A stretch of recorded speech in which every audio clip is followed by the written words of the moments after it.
তোকে এই মেয়েকেই বিয়ে করতে হবে, না হলে আমার মরা মুখ দেখবি।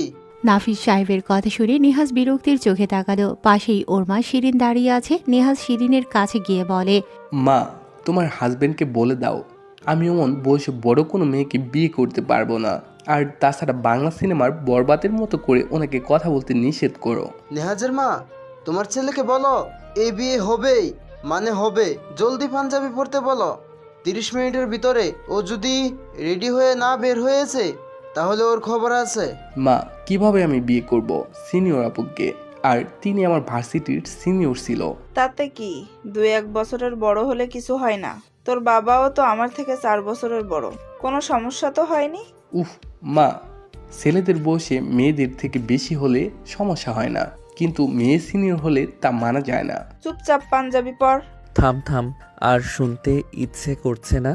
আবিরের কথায় চুপ হয়ে গেল নেহাজ। নেহাজ এতক্ষণ আবিরকে এসব কথা বলছিল। বিয়েবাড়িতে বিয়ে খেতে এসে বরকে যে হাসপাতালে নিয়ে আসতে হবে আবির তা একদমই ভাবেনি। বিয়ে শুরু হওয়ার কিছু সময় আগেই আবির, সুমন, কৌশিক এসে পৌঁছায় নেহাজের বিয়েতে। বন্ধুদের ভেতরে সবার আগে নেহাজ বিয়ের পিঁড়িতে বসে। যথাসময়ে চলেও আসে আবিরেরা। নেহাজ বর্ষে যে বসে আছে স্টেজে, আর তারই পাশে ওদের ভার্সিটির সিনিয়র চাঁদনি আপু বসা। আসলে নেহাজের দ্রুত বিয়ে হওয়ার কারণ তার বাবার বেশ বড় বিজনেস আছে।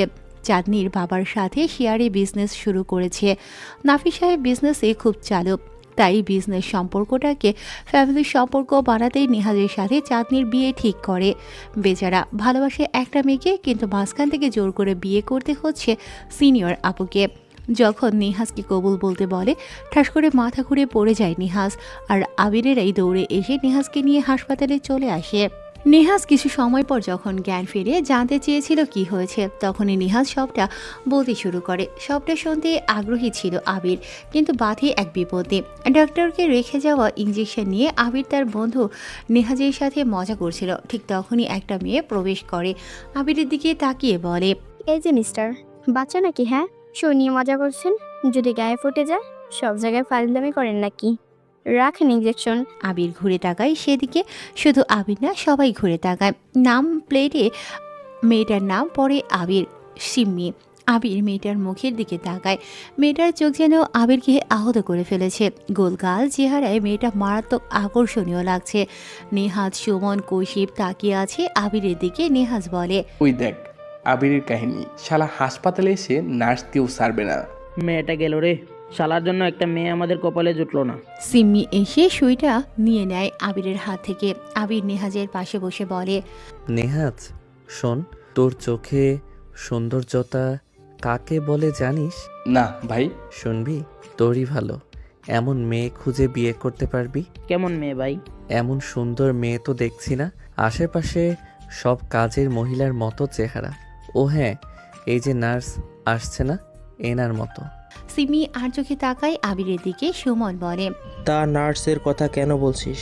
বারে তাকা ওনার দিকে। দেখ, এখানে থাকা মেয়েগুলোর ভিতরে উনি অন্যরকম সুন্দর। কেমন?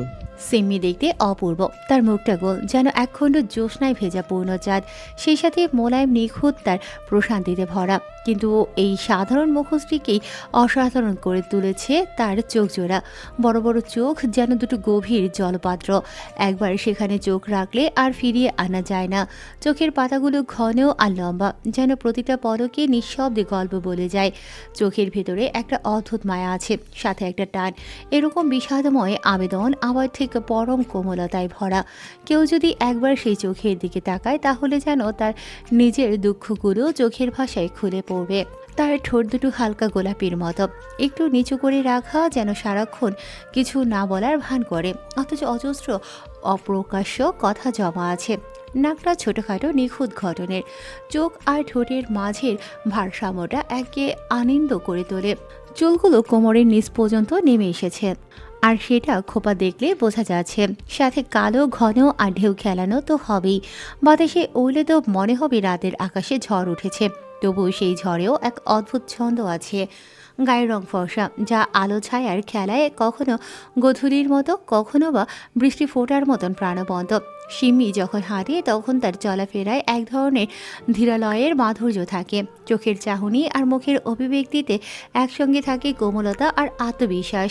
সে যেন জানে তার সৌন্দর্য চোখে পড়ে, কিন্তু সে তার সৌন্দর্যের দাসী নয়, বরং সে সৌন্দর্যের অধীশ্বরী। ভাই, আমি হলে এমন মেয়েকেই বিয়ে করতাম, আর তুই কিনা সিনিয়রকে বিয়ে করতে চাচ্ছিস। যদিও সিম্মি নার্সের বয়ফ্রেন্ড আছে, সেটা থাকুক। আমার এমন চাওয়া যদি সত্য হয়, তাহলে উপরওয়ালা একদিন আমাকে এমন একটা মেয়ে এনে দেবে দেখিস। আর সরি সিম্মি নার্স, আপনাকে দেখে ওদের উদাহরণ দিলাম, কিছু মনে করবেন না। আপনাকে আমি পটানোর জন্য বলিনি, আমার চেহারায় কেউ পড়বেও না। আর বড় কথা, আপনি পড়বেনই বা কেন?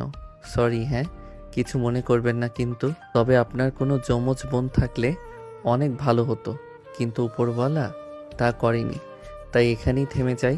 আবির পুরো কথা শেষ করে সেখান থেকে কেটে পড়ে। পিছে পিছে কৌশিক আর সুমনও চলে আসে। নেহাজ একা, সে জোরে বলে, ভাই যাস না আমাকে একা রেখে। সিমি অবাক হয়ে সব দেখছে। এটা কি হলো? ওই ছেলেটা কি পাগল? নেহাজকে প্রশ্ন করে। এই ছেলেটাকে কোনটা?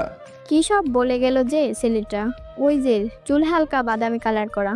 ও, ওর নাম আবির, আমার বন্ধু। ছেলেটাকে বলবেন দেখা করতে। হাই রে, ও কিন্তু ফাজিল, ওর থেকে দূরে থাকবেন। সিম্মি চলে যায় সেখান থেকে। আবির ওয়েটিং লবির চেয়ারে এসে বসেছে, পাশে কৌশিক আর সুমন। মামা চলে আসলি কেন এভাবে? সেখানে থাকতে নেই, মেয়েটা আমাকে খুঁজবে, দেখিস। তুমি যে ডোজ দিয়ে আসছো, নার্সারি মেডিকেল ট্রিটমেন্টের দরকার পড়বে। তুই এত কথা পাস কোথা থেকে ভাই? মেয়ে যদি সত্যি সত্যি তোকে খুঁজে কি করবি? প্রেম করব। তারপর বিয়ে। বিয়ে? পাগল নাকি? কোনো বিয়ে না, আমার মেয়ে পটাতে ভালো লাগে, পটাই। পটে গেলে কিছুদিন ঘোরাঘুরি মেয়ের টাকাতে, তারপর আমি টাটা বাই বাই। এসব বিয়ের ভিতরে নেই, আমি বিয়েই করব না। তুই যে এত সুন্দরী মেয়েদের সাথে প্লে বয়ের মতো করিস, শেষে দেখবি তোকে কোর্ট খেয়ে কোর্ট ম্যারেজ করতে হবে। থাম তো। ওই যে মাঝখানে ছেলেটা, এদিকে শুনেন। ওরা তিনজন কথা বলছে, এমন সময় 6 জন নার্সের ভেতরে একটা মেয়ে আবিরকে ডাক দেয়। আবির উঠে দাঁড়ায়। বন্ধুরা বলে, তুই তো শেষ রে। আবির ভাব নিয়ে এগিয়ে যায় সেদিকে। মেয়েগুলোর মাঝখানে এসে দাঁড়ায় সবগুলো সুন্দর। সিমি সবাইকে জানিয়েছে আবিরের কথা। আবিরকে ওরা খুঁজে বের করে। সিমি বলে, মিস্টার, কথা তো খুব বলেন, সবার দিকে তাকান, দেখেন আমার থেকে সুন্দর কিনা। আবির সবার দিকে তাকায়। আসলেই সবাই সুন্দরী, কিন্তু আবির তো সব থেকে বেশি চালু। আবির বলে, দেখলাম। বলেন কে কত সুন্দর। সবার কথা বলতে গেলে সবাইকে গভীরভাবে দেখতে হবে, কিন্তু সেটা আর সম্ভব নয়। যেখানে আপনাকে লাভ অ্যাট ফার্স্ট সাইটে প্রেমে পড়ে গিয়েছি, সেখানে এসব মেয়ের সৌন্দর্যতা নস্যি। আমি বলছি না আপনি আমার কথাই ইমপ্রেস হন, কারণ অনেক ছেলে আছে মিষ্টি কথা বলে মেয়ে পটায়, তারা প্লে বয় হয়। আমি অমন পছন্দ করি না। আমার কাছে যে সুন্দর আমি সেটা সরাসরি বলি। হ্যাঁ, তারা সুন্দর, কিন্তু আপনার মতো চোখ কারো নেই। তারা সুন্দর, কিন্তু আপনার মতো গাল কারো নেই। আবির একবার করে বলে, আবার সবার দিকে তাকায়। সিমি তা বুঝতে পারে না। আবির সব কিছু বলে মুচকি হাসে। আবির জানে কাজ হয়ে গেছে। সে পকেট থেকে নাম্বার লেখা কাগজ বের করে সিমির হাতে ধরে। সিমি কেঁপে ওঠে। আবির সিমির হাতে কাগজটা গুজে দিয়ে সেখান থেকে চলে আসে। সিমি সহ বাকি মেয়েরা হাঁ করে তাকিয়ে থাকে আবিরের চলে যাওয়ার দিকে। মেয়েগুলো বলে, ছেলেটার কি সাহস, তবে মনে হচ্ছে সিম্মির কাছে সে ফিদা। সিমি লজ্জা পায়। সে ইন্টার্ন করছে। আজকে দিনের বেলায় ডিউটি ছিল, আর আজই আবিরের মতো কারোর সাথে ওর দেখা হলো। সিমি তাড়াতাড়ি নাম্বারটা ওর ফোনে তুলে নেয়। মুচকি হেসে চলে যায় সেখান থেকে। আবির সবার কাছে আসে। কৌশিক এসে বলে, তুই নাম্বার দিলি, নাম্বার লিখলি কখন? আবির হেসে বলে, এমন অনেক কাগজে নাম্বার লিখে পকেটে রেখে দিছি ব্রো, সবসময় যে কাজে লাগে।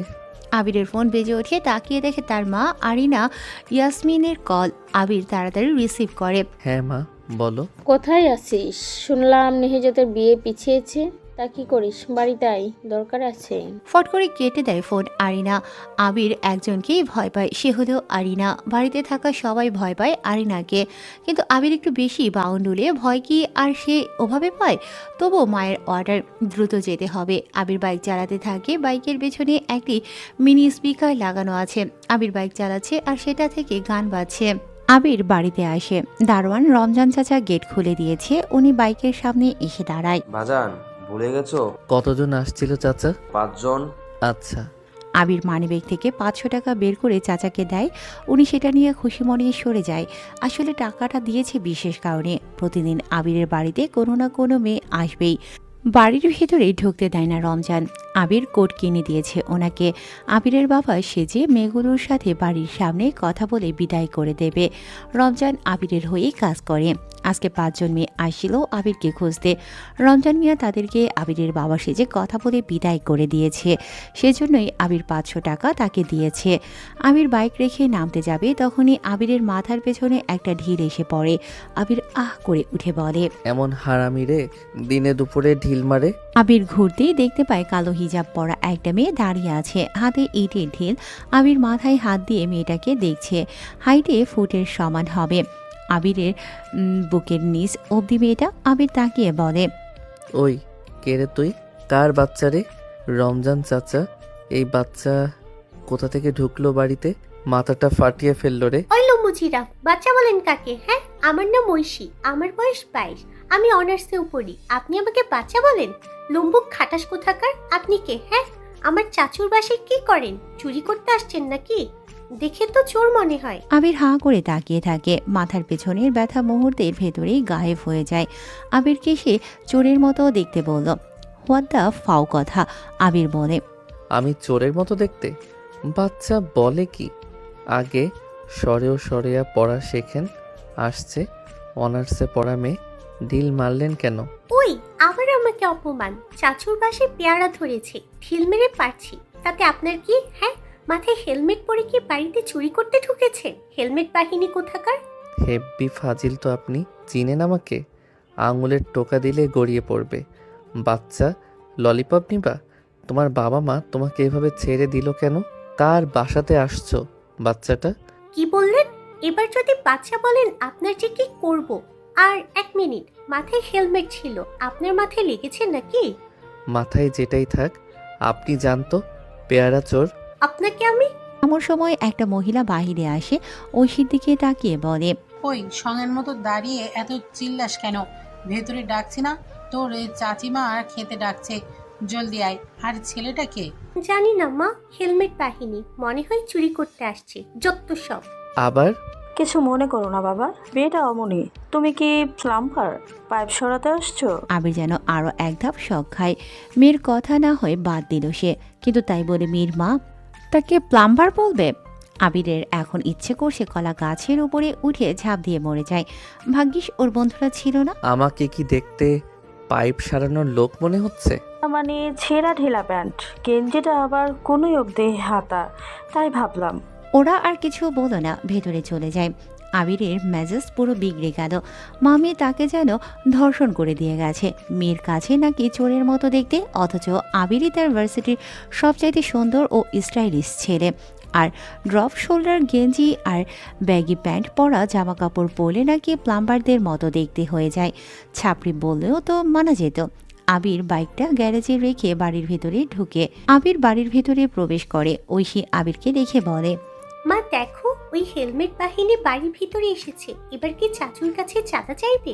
আবির কিছু বলতে যাবে, তার আগে আরিনা এসে দাঁড়ায় সিঁড়িতে। আবিরকে দেখেই বলে, তোমার আসতে তো দেরি কেন? বড় মা, এই ছেলে। মা, নেহাজকে নিয়ে হাসপাতালে গিয়েছিলাম, তাই দেরি হয়েছে। ও মা, এই ছেলে বড় মাকে মা বলে ডাকলো, তার মানে এটাই আবির? হায় হায়, আমি তো ওকে মিস্ত্রি ভেবেছিলাম। নেহাজের আবার কি হয়েছে? প্রশ্নটা করে শার্টের বোতাম ঠিক করতে করতে সাদমান সাহেব এগিয়ে আসলো। সাদমান আবিরের বাবা। আবির এগিয়ে যায় তার বাবার কাছে।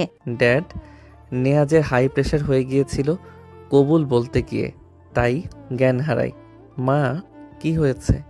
আজকে দ্রুত আসতে বললে কেন?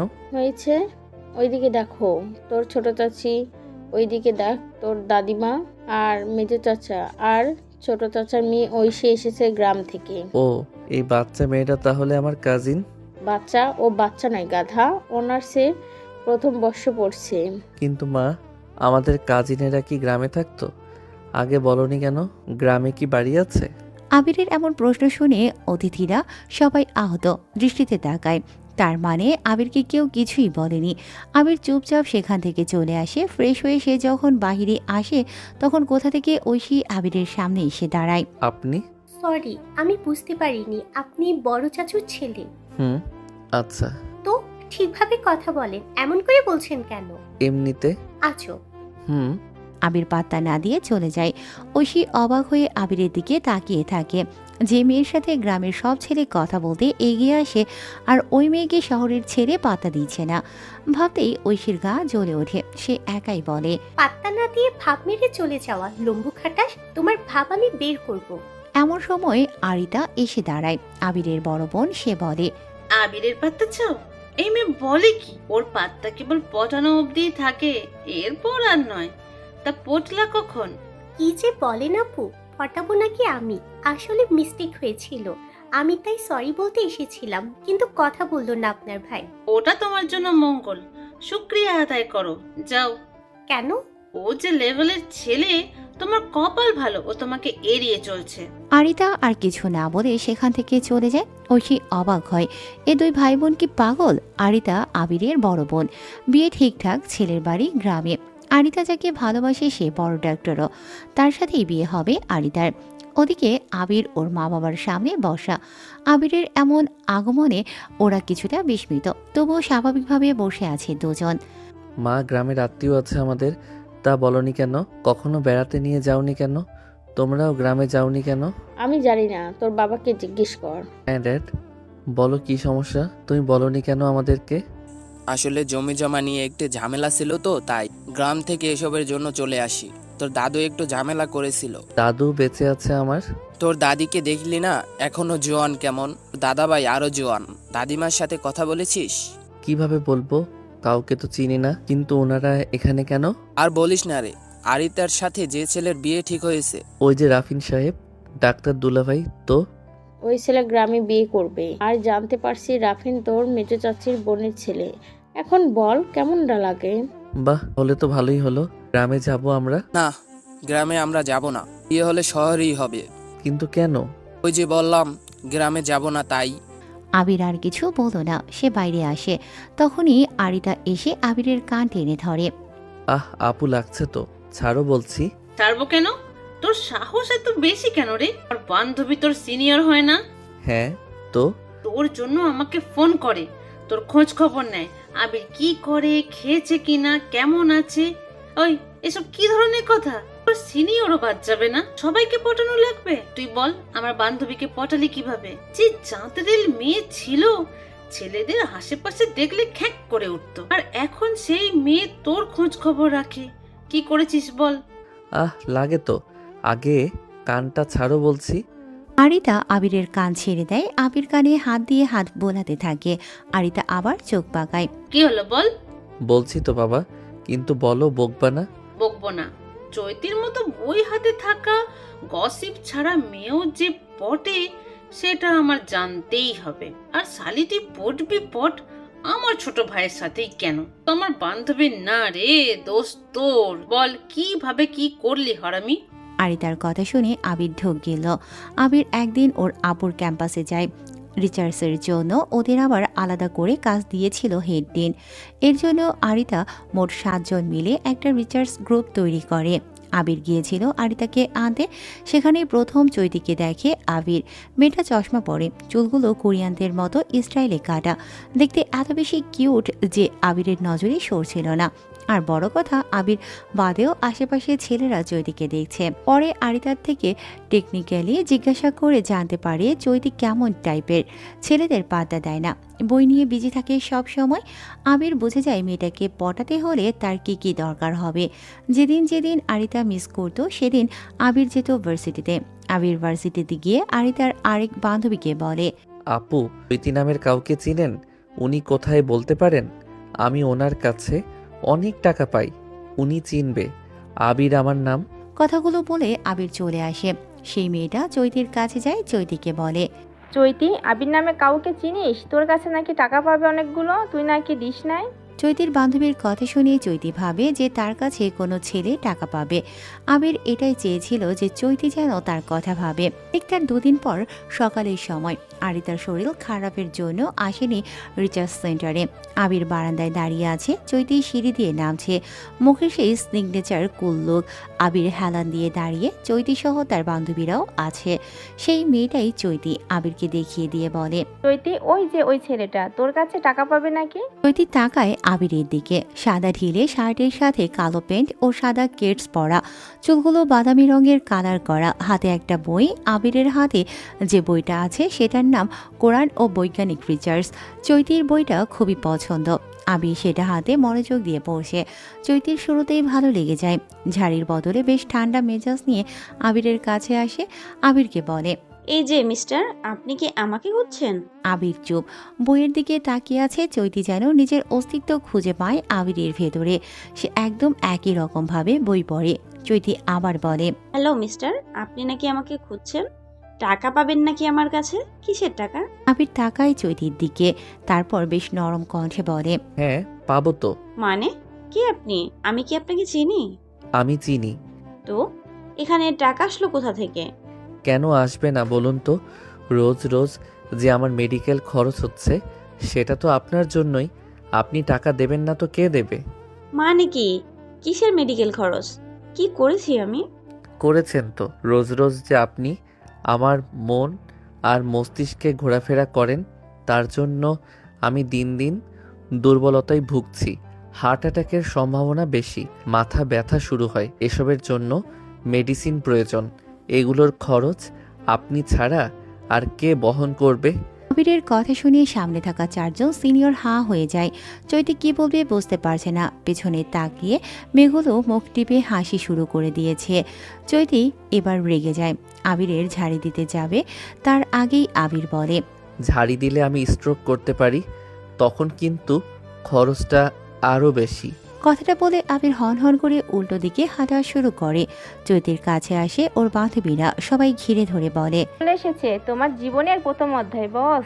তুমি তো আজকাল মেডিকেল খরচ বহন করা শুরু করবা গো। তা কত টাকা জরিমানা হলো? তোরা থামবি? ছেলেটা কে রে? আগে তো ল্যাবের আশেপাশে দেখিনি। জানি না, তুই জানিস? উফ, তোরা চুপ কর। চল তো, ফালতু ছেলে বলে। এরপর আর কিছুদিন ছেলেটার দেখা নেই। চৈতির থেকে ওর বান্ধবীগুলো বেশি চৈতির কাছে এসে বলা শুরু করে, কি রে, তোর হার্টের রোগী কোথায় রে? আরিতা প্রথমে এসব না বুঝলেও চৈতিকে চেপে ধরে। কি হয়েছে রে চৈতি? ওরা এসব বলে কেন? আর বলিস না, একটা লম্বা করে ছেলে একদিন ল্যাবের সামনে দাঁড়িয়েছিল। সে আমাকে বলে আমার কাছে নাকি অনেক টাকা পাবে। বলি কেন?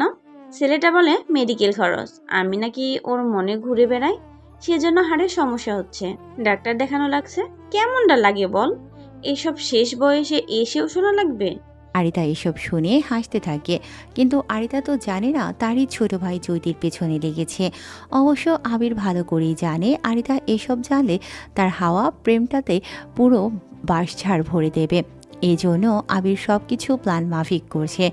এরই ভেতরে আরিতাকে রাফিনের বাড়িতে ইনভাইট করে। আংটি বদল সব হয়েই ছিল। 2-3 দিন আরিতা আসবে না, আবিরের সুযোগ। আবির আজকে নতুন কিছু অ্যাপ্লাই করার জন্য এসেছে। ভার্সিটির গেটের কাছে চৈতিদের দাঁড়িয়ে থাকতে দেখে। আবির এগিয়ে যেতে থাকে, কিন্তু হঠাৎ সে থেমে যায়। ভার্সিটির সামনের রাস্তায় ফুটপাতের গা ঘেঁষে 50 ঊর্ধ্ব এক লোক ফলের ঝুড়ি নিয়ে বসেছে।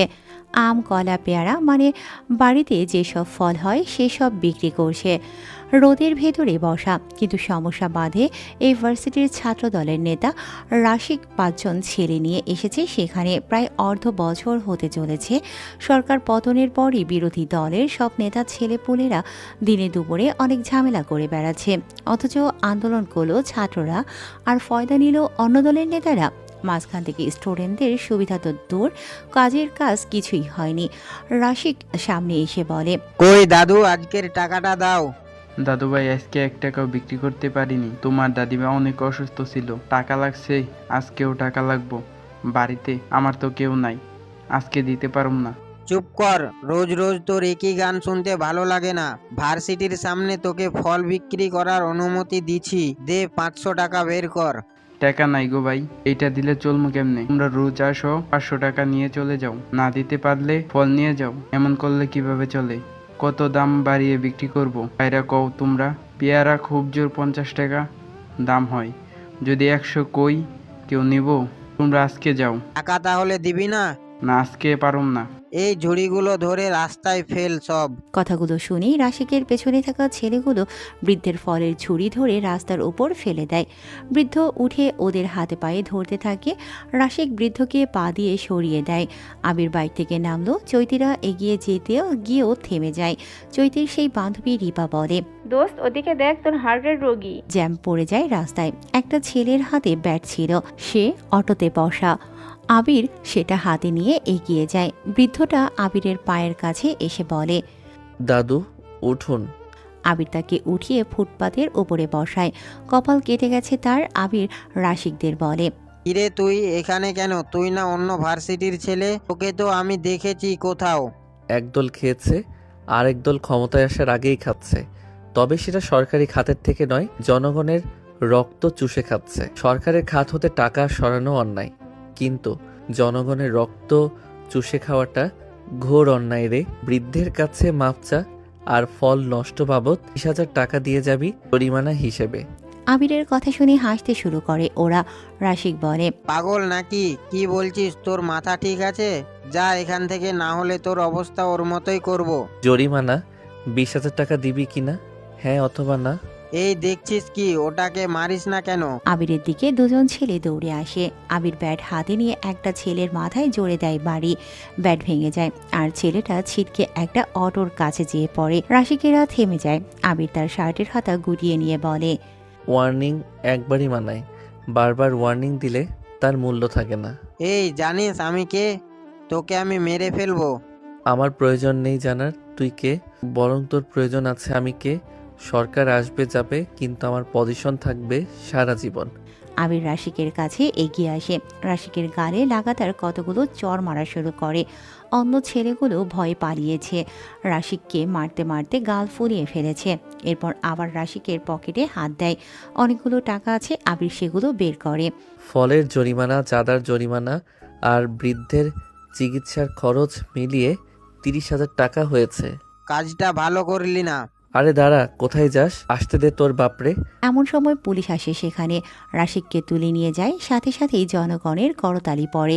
আবির এসে বৃদ্ধের কাছে টাকাগুলো দিয়ে বলে, চাঁদা আর তুলবে না কেউ, কিন্তু এটা ভার্সিটি এরিয়ার ফুটপাত। আপনারা জায়গা দখল করে নিলে স্টুডেন্টদের হাঁটতে সমস্যা হয়। আপনি বরং বাজার সাইডে বিক্রি করবেন। ঠিক আছে দাদু ভাই, তোমারে আল্লাহ ভালো করবে।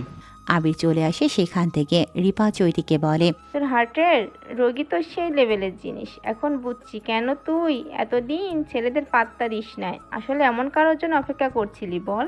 একটু মুখটা বন্ধ কর ভাই, ছেলেটা কোথায় গেল? আবির চলে আসে বাইক নিয়ে। পরের দিন আবির আবার ভার্সিটিতে আসে। ক্যান্টিনে এসে বসে আবির। চৈতিরা সেখানে ছিল। আবিরকে ঢুকতে দেখে চৈতি তাকায় আবিরের দিকে। আর চোখে তাকায় চৈতি। আবির সরাসরি ওদের চেয়ারে এসে বসে। আবিরকে দেখেই চৈতির বান্ধবীরা সরে যায়, তবে সেখানেই থাকে। আবির চৈতির পাশে গিয়ে বলে, আচ্ছা মিস, আপনার মুখে এই হাসিটা কি কোম্পানি থেকে স্পন্সর করা? মানে কিসব বলেন? প্রতিবার আপনার হাসি দেখলে আমার হার্টবিট ডাবল হয়ে যায়, আর এর জন্য মেডিকেল খরচ তো কেউ দিবে না। তাই আপনার হাসির পিছনে যদি কোনো কোম্পানি স্পন্সর করে তাদের নামে কেস করে দেব। আপনি কি পাগল? কেন?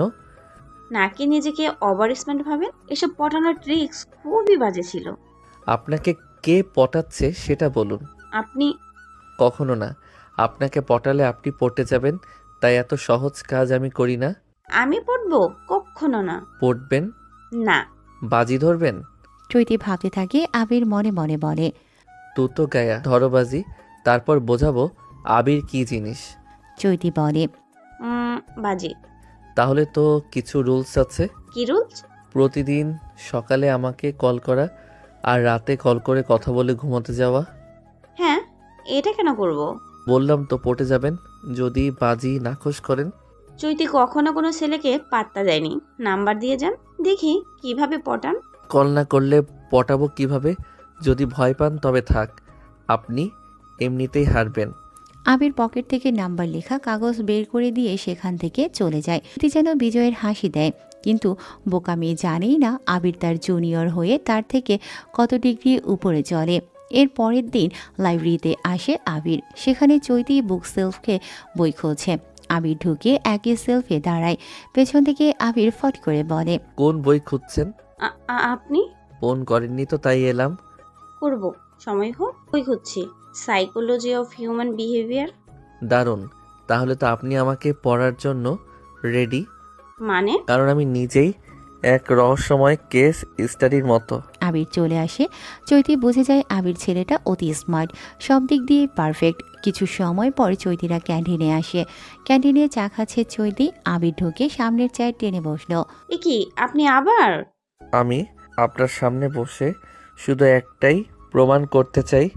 কি প্রমাণ? যে আপনি যতই চেষ্টা করেন আপনার চোখে আমার দিকে তাকানোর সময় হাসি আটকাতে পারবেন না। চৈতি হেসে দেয়। আবির চলে আসে। এরপর রাতে চৈতি কল দেয় আবিরকে। আবির রিসিভ করে সাথে সাথেই, আপনি কি সেই ফাজিল ছেলে বলছেন? আপনি যদি সে নামে ডেকে ভালোবাসা প্রকাশ করেন, তবে না হয় আবির নাম থেকে ফাজিল নামটাই চলমান হোক। কথা তো খুব বলেন দেখি। জানেন, আমি প্রথম কোনো ছেলেকে এত রাতে ফোন করেছি? আসলে মেয়েরা জেদি জানতাম, কিন্তু আপনি একটু বেশি জেদি। কেন? বাজিতে হারবেন না বলে শেষ পর্যন্ত কল দিয়েই ফেললেন। হ্যাঁ, আমি হারতে শিখিনি। সেটাই, ভয়ও পান না। তবে ভয় নেই, আমি কল করব না আপনাকে। ফোন করে বিরক্ত করার ছেলে আমি না। ভয় পাবো কেন? ফোন করবেন, তবে সব সময় যে ধরবো তা না। আবির এসব বলে থামিয়ে আরিতা কোমরে হাত দিয়ে আবিরের দিকে তাকিয়ে আছে। এতক্ষণ আবির আর চৈতির কাহিনী শুনছিল আরিতা। আরিতা আবিরের আবার কান ধরে বলে, আমার বান্ধবী পড়াশোনা করেছে বলে না হয় বোকা, তাই বলে তুই বাজি ধরিয়ে পটিয়ে ফেললি? এই শয়তান ছেলে! জানিস চৈতু কতটা লয়াল আর কিউট একটা মেয়ে, কত লক্ষ্মী সে। যারে একটা পাবি অমন মেয়ে। কতবার ভার্সিটিতে গেছে, মায়ের সাথে তার কত ভালো সম্পর্ক। তুই এটা কি করলি? এও না জানুক আমি তো জানি। তুই চৈতিকে কখনো বিয়ে চৈতি কেন, তুই তো বিয়েই করবি না, বাজিতে পটালি। আহ লাগছে আম্মু। মা, তোমার মেয়ে আমাকে মেরে ফেললো। ও মা! ডাক মাকে, বলছি কি কি আকাম করেছিস। আপু, আমার কি দোষ? মেয়ে বাজিতে হারছে। মাসখানিক সে আমাকে রোজ সকালে রাতে কল করতো। এটা তার অভ্যাস হয়ে যায়। এটা তো তুই জেনে করেছিস। এ মানুষ যত্ন পেলেই অভ্যাসের দাস বানিয়ে ফেলে। বলবো না আমি মাসখানেক ভার্সিটিতে গিয়ে শুনি চৈতি প্রেম করছে। আমি তো অবাক। পিক দেখতে চাইলাম ছেলেটার, ভাবলাম যাক চৈতি যার কপালে গেছে সে অনেক লাকি হবে। ওমা, ফটো দেখে তো আমার মাথা ঘুরে গেছে। বলতে পারিনি ওটা আমার বান্দর বজ্জাত ছোট ভাই। ছি, আমি কিভাবে মুখ দেখাবো বলতো? কষ্ট পাবে মেয়েটা ব্রেকআপ করলে জানিস। ব্রেকআপ করবো নাকি ব্যাকআপ রাখবো? ওই, আমাদের মধ্যে সবারই বিয়ের কথা চলছে, তোর জন্য চৈতি বসে থাকবে? মেয়েটা যদি বাড়িতে আসে? ধুর, তুমি তোমার বান্ধবী নিয়ে থাকো। আমি পটিয়েছি, ব্যাস শেষ। সরো, ফোন বাজছে। সিম্মি নামের মেয়ে কল দিবে আজ। কি? আবার আর একটা? উফ আবির, চৈতিকে বলেছিস কেন তুই ওর ছোট? আমি তোর বোন। ও এতটাই তোর প্রতি অন্ধ যে সিনিয়র জুনিয়র ওর চোখেই পড়ছে না। আমাকে মেসেজ করে কি করব আমি? আবির কিছু না বলে সেখান থেকে চলে আসে। আরিতা কপাল কুঁচকে আবিরের দিকে তাকিয়ে থাকে। ছেলেটা বান্দর হয়ে গেছে। আল্লাহ, কেন যে আবিরকে চেহারা ভালো দিচ্ছে। আর মেয়েগুলোই হয়েছে এক। সাহসী কোনো ছেলে পেলে মিষ্টি কথাই পড়ে যায়। আপনি কি আবির ভাই বলছেন? আবির হেসে জবাব দেয়, আপনি সিম্মি? কিভাবে বুঝলেন? আপনি ছাড়া আমার নাম্বার তো কারো কাছে নেই। আর মেয়ে মানুষ আপনি ছাড়া কেউ কল করবে না। মিথ্যা কথা। মিথ্যা? শুনেছি সুন্দরী মেয়েরা মিথ্যা কথা বললে পটে যায়। আপনি কোনটা, পটবেন নাকি সুন্দরী না? সিম্মি ট্রাপে পড়ে গেছে। এখন যেটাই বলবে সেটাই সিম্মি বাস খাবে। সিম্মি বলে, রাখি, পরে ফোন করব। আবির হাসতে থাকে। এমন সময় আবিরের সামনে বৃদ্ধা নাফিজা বেগম এসে দাঁড়ায়। দেখতে আবিরের মতোই। আবিরই যেন এই বৃদ্ধার চেহারা পেয়েছে। গায়ের রংটাও যেন একই। বুড়ি হয়েছে তাদেরকে। গায়ের রং এখনও টকটক করছে, তবে বয়সে বোঝা যাচ্ছে না। বলিউডের নায়িকার যেমন বয়স পড়লেও সুন্দরী, তেমনই বৃদ্ধাটাও অমন। আবিরকে দেখে বলে, দাদু ভাই। আবির বুঝতে পারে এটাই তার দাদিমা। আবির কিছু সময় তাকিয়ে থেকে বলে, আপনি আমার দাদিমা? হ্যাঁ রে ভাই, দেখেছি তোর চেহারা আর আমার চেহারা কত মিল।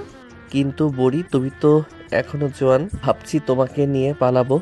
আহারে, ছেলে বলে কি তোর দাদু আমাকে ছাড়া বাঁচে না। তাতে কি, ওনাকে আরেকটা মেয়ে এনে দেব। ওরে পাজি, জানিস তোকে কত বছর পর দেখছি। আমি তো তোমাকে 28 বছর পর দেখছি। আমি তো জানি না আমার কোনো দাদা দাদি আছে। বাবা তো কখনো বলেনি। নানু নানিমা আসতো, কিন্তু কখনো বাবার পক্ষ থেকে কেউ আসেনি। কিভাবে হবে বল, তোর মেজো মা যে তোর বাবার প্রেমিকা ছিল। কি? আবির যেন আকাশ থেকে পড়ে। আবির যেন অবাক হয়ে হাঁ করে তাকিয়ে থাকে। দাদিকে নিয়ে ঘরে চলে যায় সে। বিছানায় বসায়, আবির দাদির পাশে বসে। আবিরের মাথা ধরে দাদির কোলে রাখে। আবিরের সুন্দর করে স্টাইল করা বড় চুলগুলো 12টা বাজিয়ে টেনে দিতে থাকে। আবির বলে, ঘটনা কি দাদিমা? শোন, কাউকে বলিস না। হ্যাঁ, তোর বাবা আর তোর মেজো চাচি 1.5 বছরের ছোট বড়। কি সাংঘাতিক! তোর কি জোর ছিল? তোমাকে একটু শান্তি দিত না? এইসব কি বলিস? হ্যাঁ, শরম করে না বুঝি? ওরে বাপরে, লজ্জায় দেখি লালও হচ্ছে বুড়িটা।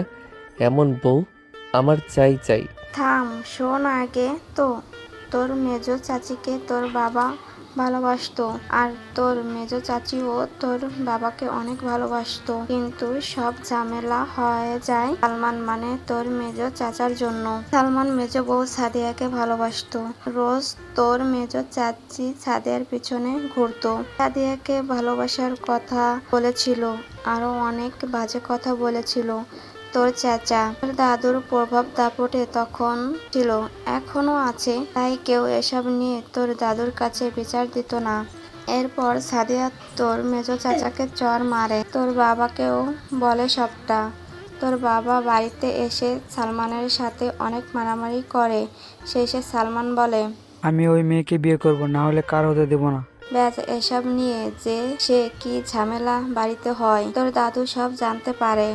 দুজনের থেকে তোর দাদু সালমানকে একটু বেশি ভালোবাসতো, তার কারণ সালমান দেখতে তোর দাদুর মায়ের মতো হয়। সাদমান মানে তোর বাবাকে সে রাতে তোর দাদু অনেক মারে, বকাঝকাও করে, কিন্তু ঘটনা অন্য জায়গাতে। সালমান বাড়ি থেকে বের হয়, তোর দাদু তাকেও মারে। সাদিয়ার সাথে তোর বাবা দেখা করতে গিয়েছিল সেই রাতে বটগাছের নিচে, জায়গাটা এখনো আছে। তোর বাবা দেখা করে বাড়ি আসে, আর সাদিয়াও তার বাড়ি চলে যায়। তবে যাওয়ার পথে তোর চাচা সাদিয়াকে আটকায়। সে রাতে সাদিয়াকে তোর চাচা ধর্ষণ করে ক্ষেতের ভিতর নিয়ে। ঘটনা ঘটিয়ে তোর চাচা সাদিয়ার বাড়িতে যায়, সবকিছু নিয়ে নিজেই জানায়। লোকজন সাদিয়ার চিল্লানি কান্নাতে এক জায়গাতে হয়ে পড়ে। সাদিয়ার বাড়িতে লোকজনের ভর্তি হয়। তোর দাদুর কাছে খবর দেওয়া হয়। তোর বাবা তো তখন পাগল হয়ে যায়। ধরা পড়ার ভয়ে তোর বাবা সাদিয়াকে এগিয়ে দেয়নি, অথচ তারই ছোট ভাই তারই প্রেমিকাকে খেয়ে দিল। সাদমান গিয়ে সালমানকে মারে, তোর দাদু আবার উল্টো সাদমানকে মারে। তারপর ঘটনা আরো বৃহত্তম হয়। সাদিয়ার বাবা বলে, আমার মেয়ের সর্বনাশ করছে চৌধুরী বাড়ির ছেলে, আমার কি হবে? তোর দাদুর বিরাট দাপট। সে হুঙ্কার দিয়ে বলে, যে কাজ করেছে সেই সাদিয়াকে বিয়ে করবে।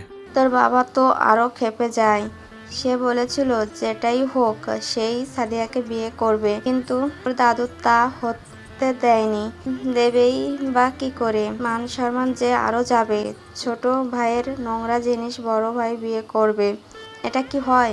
সে রাতে সাদিয়ার সাথে তোর মেজো চাচার বিয়ে হয়, আর ওই রাতে তোর বাবা সেই যে বাড়ি থেকে বের হয় আসলো, শহরে চলে আসে।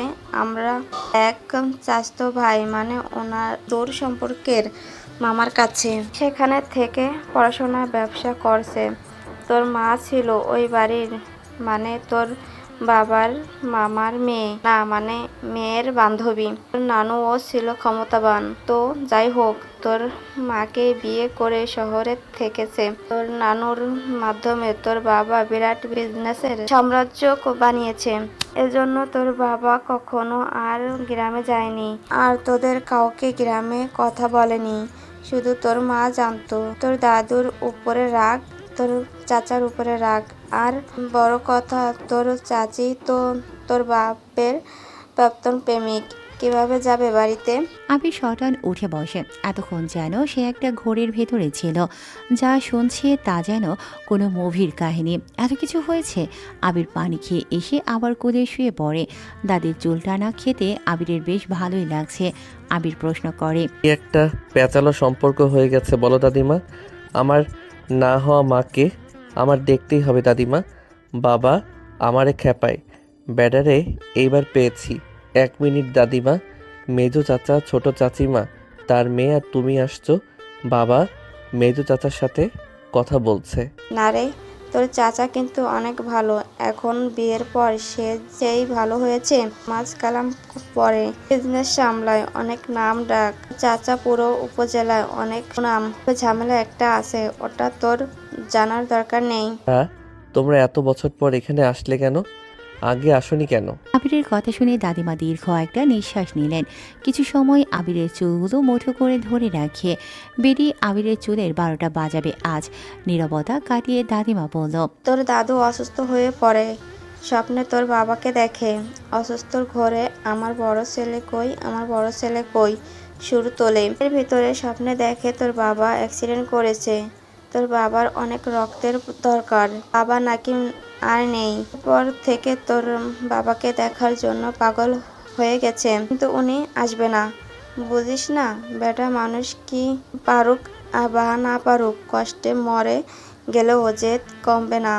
তিনি যে দেখতে পাগল হয়েছে সেটা যেন আমরা গোপন রাখতে হয়েছে। ও তুইও গোপন রাখবি।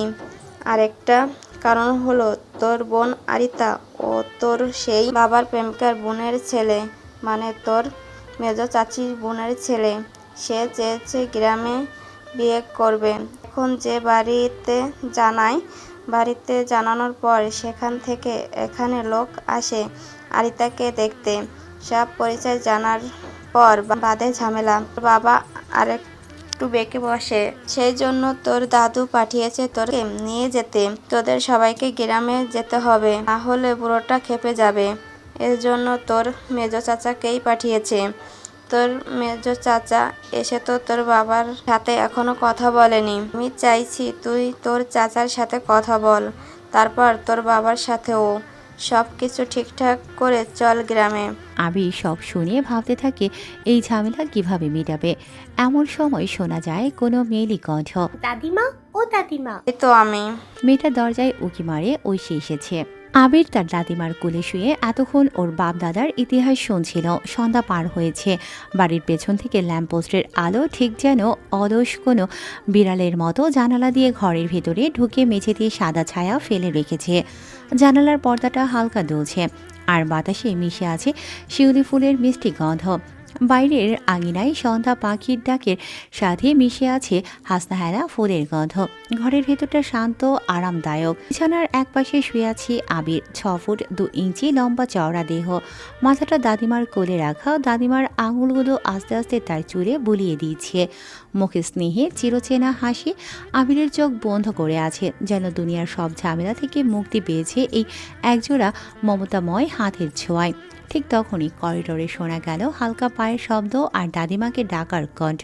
ঐশী তার দাদিমাকে খোঁজে। মেজো চাচা ডাকছে তাকে। ঐশীর চোলগুলো খোপায় বাঁধা, কপালে সামান্য ঘাম জমে আছে, কিন্তু চোখে স্বভাব সিদ্ধ ঝিলিক। দাদিমা উত্তর দেয় সে কোথায় আছে। দরজায় এসে থামলো ঐশী। ভেতরে আছে সে। ভেতরের দৃশ্য দেখে ঠোঁটের কোণে মুচকি হাসি খেলল ওর, কিন্তু হাসির আড়লে অদ্ভুত একটা খোঁচা, হালকা ঈর্ষা, হালকা অভিমান মেশানো। ঐশী বলে, বাহ দাদিমা বাহ, নতুন মানুষ পেয়ে আমাকে ভুলে গেছো। গলায় অভিযোগের সুর, কিন্তু ঠোঁটে মিষ্টি হাসি লেগেই আছে ঐশীর। আবির উঠে বসল। ঐশীর দিকে তাকায়। দাদিমা হাসে। ঐশী আবার বলে, এতটা কি তবু কথা কওনা বইয়ের মতো হয়ে গেল।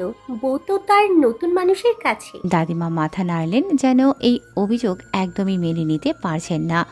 দেখ তো আমার নাত ভাই তে আমার মতো হয়েছে, কত সুন্দর। শোন ঐশী বুড়ি, তোর জন্য এমন একটা জামাই খুঁজে দেব, বুঝলি? ঐশী ভ্রু কুঁচকে নাক সিটকায়, তারপর বলে, থাক থাক, আর দরকার নেই, চোর জামাই লাগবে না। আবির হালকা ভ্রু উঁচু করল।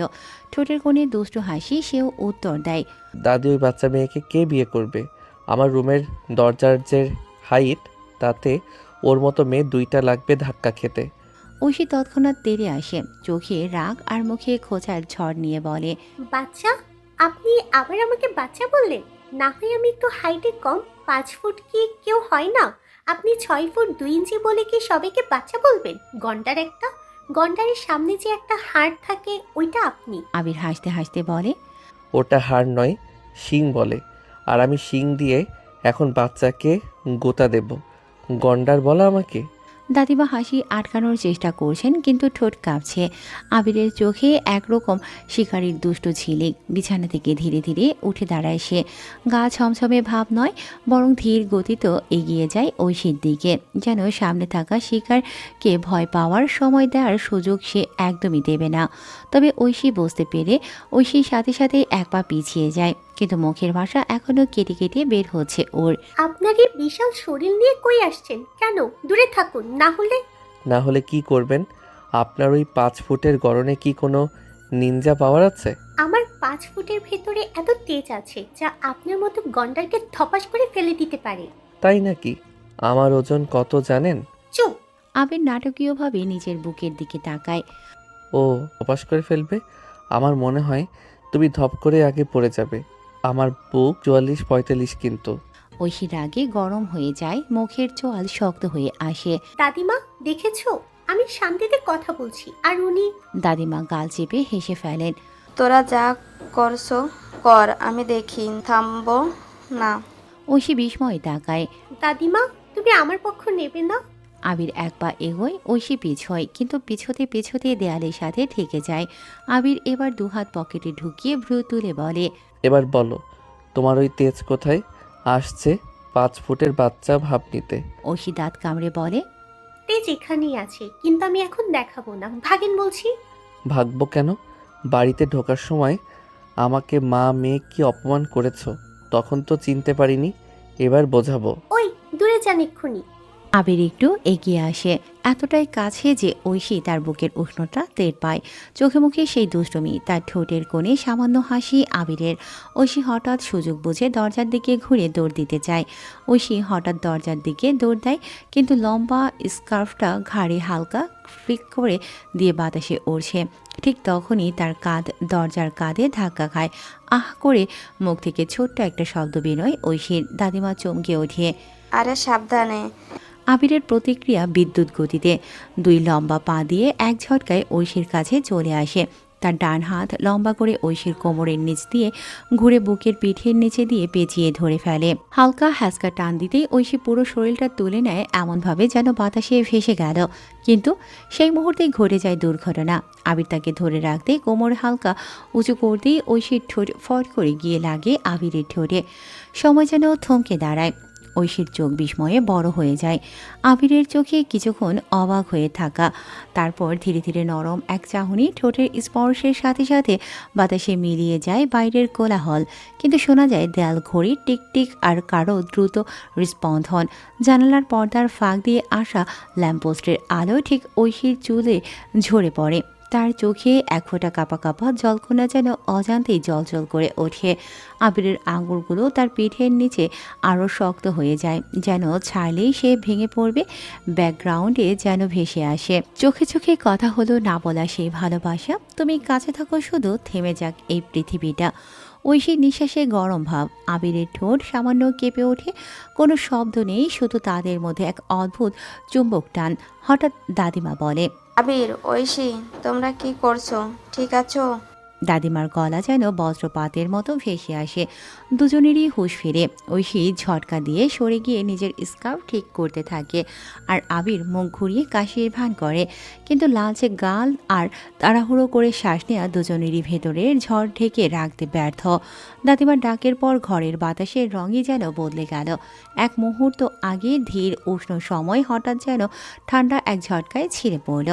ঐশী স্কার্ফটা ঠিক করে মুখ ঘুরিয়ে দরজার দিকে তাকায়, কিন্তু গাল লালচে হয়ে উঠেছে ওর, আর সেটা এতটাই স্পষ্ট যে কারো চোখ এড়িয়ে যাবে না। আবির হাত পকেটে ঢুকিয়ে দাঁড়িয়ে আছে, মুখে এক ধরনের দুষ্টুমি ভরা আক্ষেপ, তবে তা লুকিয়ে জোর করে শয়তানি হাসি ফোটাচ্ছে। দাদিমা তীক্ষ্ণ দৃষ্টিতে দুজনের দিকে তাকায়, তিনিও কম যায় না। মুখে রহস্যময় হাসি টেনে বলে, আমি বুঝি না ভেবেছো তোমাদের চোখ সব বলে দেয়। ঐশী তৎক্ষণাৎ গলা তুলে বলল, দাদিমা, উনি উনি আমার সাথে মানে ধাক্কা দিয়ে।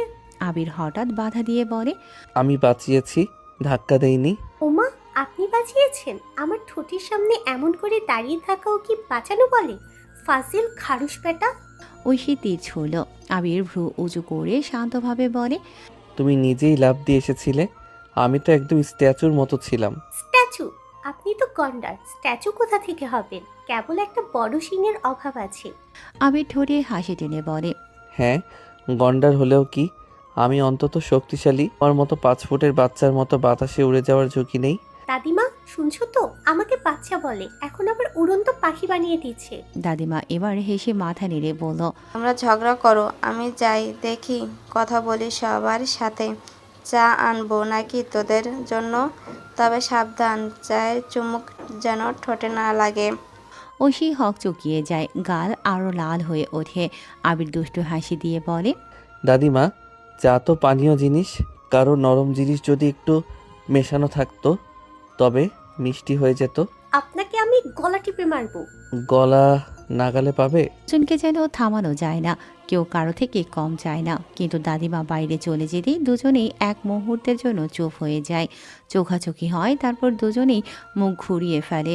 ভেতরে ভেতরে সেই দুর্ঘটনার উষ্ণতা এখনও টকবক করছে দুজনের মনে। ঐশী পালিয়ে যায় ঘর থেকে। আবির তার ঠোঁটের এক হাত দিয়ে বলে, লিপস্টিকটা খারাপ না, কিছুটা লেমন ফ্লেভারের। আবিরের ফোন বেজে ওঠে। স্ক্রিনে তাকিয়ে দেখে নেহাজের কল। আবির রিসিভ করে। আবির, শুনতে পাচ্ছিস? বলো। তুই নাকি এমপি ছেলেপুলেদের মেরেছিস। ছাত্রদলের নেতা রাশিক ছিল, তুই জানার পরও পুলিশ দিয়ে ধরেছিস। মেরেছিসও নাকি? হ্যাঁ, মেরেছি। তোকে খুঁজছে এমপি, ডাকে তোকে, না হলে বাড়ি থেকে তুলে আনবে বলছে। ও গুড নিউজ তো আমার জন্য। আচ্ছা, আমি আসছি। আবির বের হয়। সিঁড়ির কাছে তার মেজো চাচা সালমান দাঁড়িয়ে। দেখতে একটু কালো রং এর, তবে চেহারাটা বেশ মায়াবী। আবির সালাম দেয়, উনিও উত্তর দেয়। আবির বলে, মেজো বাবা, আপনার সাথে পরে কথা হবে। আবির এ বলে চলে আসে। ওদিকে নেহাজ, কৌশল, সুমনও আসে এমপির ক্লাবের ভেতরে। এমপির পাশে রাশিক দাঁড়ানো। রাশিক বলে, চাচা, ও অনেক বেয়াদব, আমাকে মেরেছে, ওরে না মারা অবধি শান্তি নেই। আচ্ছা, কে আবির সেটা না হয় দেখি। ওর বন্ধুদের তো ডেকেছি আসুক। ও আসলে আরো ঝামেলা হবে এমপি সাহেব, আমরা কথা বলে মিটিয়ে নিই। ওদের না বলেছে চুপ করে থাকতে, আমার লোকের গায়ে হাত তুলেছে। ছাত্র আন্দোলনের পর আমরা এখন ক্ষমতায়, আমাদেরকে মারা। দেখুন, আপনি বুঝতে পারছেন না, ও একটু ফাজিল, কিন্তু ওকে চেনেন না আপনারা। নেহাজের গালে এমপি চড় দেয়। কৌশিক, সুমন উঠে দাঁড়াতে যাবে। নেহাজ টেবিলের নিচ দিয়ে ওদের দুজনের পায়ের রান চেপে ধরে, ইশারায় বোঝায় চুপচাপ বসে থাকতে। কৌশিকেরা জানে আবির আসলে এমপির অবস্থা কি হতে পারে। বেশি বুঝিস, বয়স কতটুকু তোদের? এটুকু বয়সে ঝামেলা মিটমাট করতে শিখে গেছিস? দেবো পুলিশে ধরিয়ে, পকেটে ড্রাগস ঢুকিয়ে পুলিশদের ডেকে দেবো জেলখানায়। চুপচাপ বসে থাক। ঠিক আছে, আবির আসুক। আধা ঘন্টার ভেতরে আবির আসে সংগঠনের ভেতরে। রাশিক দাঁড়িয়ে আছে এমপির পাশে।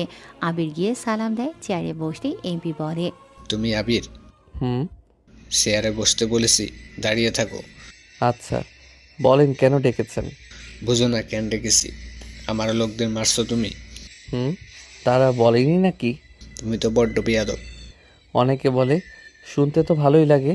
চুপ করো, আমার ছেলেপুলেদের মারছো, ওরা যেটা ইচ্ছা করবে সেটা নিয়ে তোমার কি? তোমাদের সব কটাকে এখানে মেরে রেখে দেবো, ফাজলামি করো আমার সাথে। আচ্ছা, এই ব্যাপার। সে চাঁদা তুলছিল, ভিডিও করা আছে সেসবের। টিভি চ্যানেল আমার পরিচিত বন্ধুরা কাজ করে, সেটা ভাবছি পাঠিয়ে দেব। তারপর মেইন গোড়া আপনি সেটা রিভিল করব। লাইভে যাই।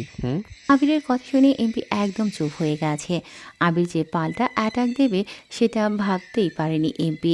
এমপির লোকজন চারপাশে দাঁড়িয়ে। আবির খুব শান্ত ভঙ্গিতে বসা। এমপি কিছু সময় চুপ করে থেকে বলে, দেখো, সবসময় রাস্তাঘাটে এমন কিছু হলে তা দেখতে হয় না। আর কে বলেছে চাঁদা তুলেছিল? বাজার ছাড়া সে ফুটপাতে বসে মাল বিক্রি করছে, তাই জরিমানা টাকা নিচ্ছিল। ও, কর্পোরেশন এরিয়াতে বাজার বসানোর জায়গা দেবেন না, ফুটপাত দখল করে গরিব মানুষ বিক্রি করবেই। আপনারা উচ্ছেদের নামে চাঁদা আদায় করেন, বাজার দিয়ে রেখেছেন, সেখানে খুবই ধূর্ততার সহিত ভাড়ার বেশি নেবার নামে চাঁদা ওঠান। জিনিসটা কুশলে চলে। আগে বাজারে সবার জন্য জায়গা বরাদ্দ করুন, আর ফুটপাত ক্লিয়ার করুন। আপনার সব কিছু কিন্তু রেকর্ড হচ্ছে এমপি সাহেব, আপনি সাবধানে থাকবেন। এমপি ঘাবড়ে যায়। ছেলে চালু আছে, বুঝে যায় বেশি ঘাটা যাবে না। আবির সব ব্যবস্থা করিয়ে এসেছে। ছেলে পুলে দিয়ে তাকে আটকেও লাভ হবে না।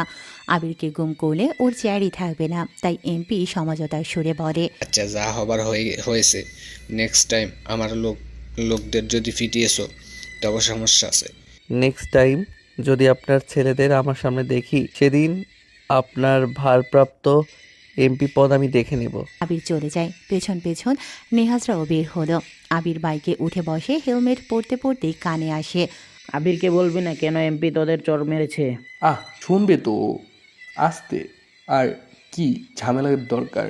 সব তো ঠিকভাবেই হলো। তাছাড়া বাবাদের কাছে যদি খবরটা যায়, কৈফিয়ত কি দিবি বল? তাই বলে মার খাবো কিছু না করেই। চুপ কর, চল এখন। ওরা বাইকের কাছে আসে। বাইকে উঠতে যাবে তখন আবির নেহাজকে বলে, দাঁড়া, এমপি কাকে মেরেছে? কই, ওর লোকেরা মারলো আমাদের সামনে, তাই সেটা নিয়ে কথা বলছি। চল ওঠ, পার্টি দেব, বিয়ে পিছিয়েছে। এদিকে তাকা। আবির রিল্যাক্স, চল ভাই। গাল ঘোরা তো। আবির নামিস না বাইক থেকে, তোরা উঠছিস না কেন? কৌশিক গিয়ে নেহাজের মুখটা ঘোরায়। আবির বাইক থেকে নামে, আমরা রেডি ভাই। তোরা কি পাগল হয়ে গেছিস? একটা চড়ই তো গুরুজন মনে করে গ্রহণ করছি। কৌশিক, সুমন চল। নিজে মায়ের খাবো ইটস নর্মাল, কিন্তু বন্ধু মার খাবে ইটস নট নর্মাল।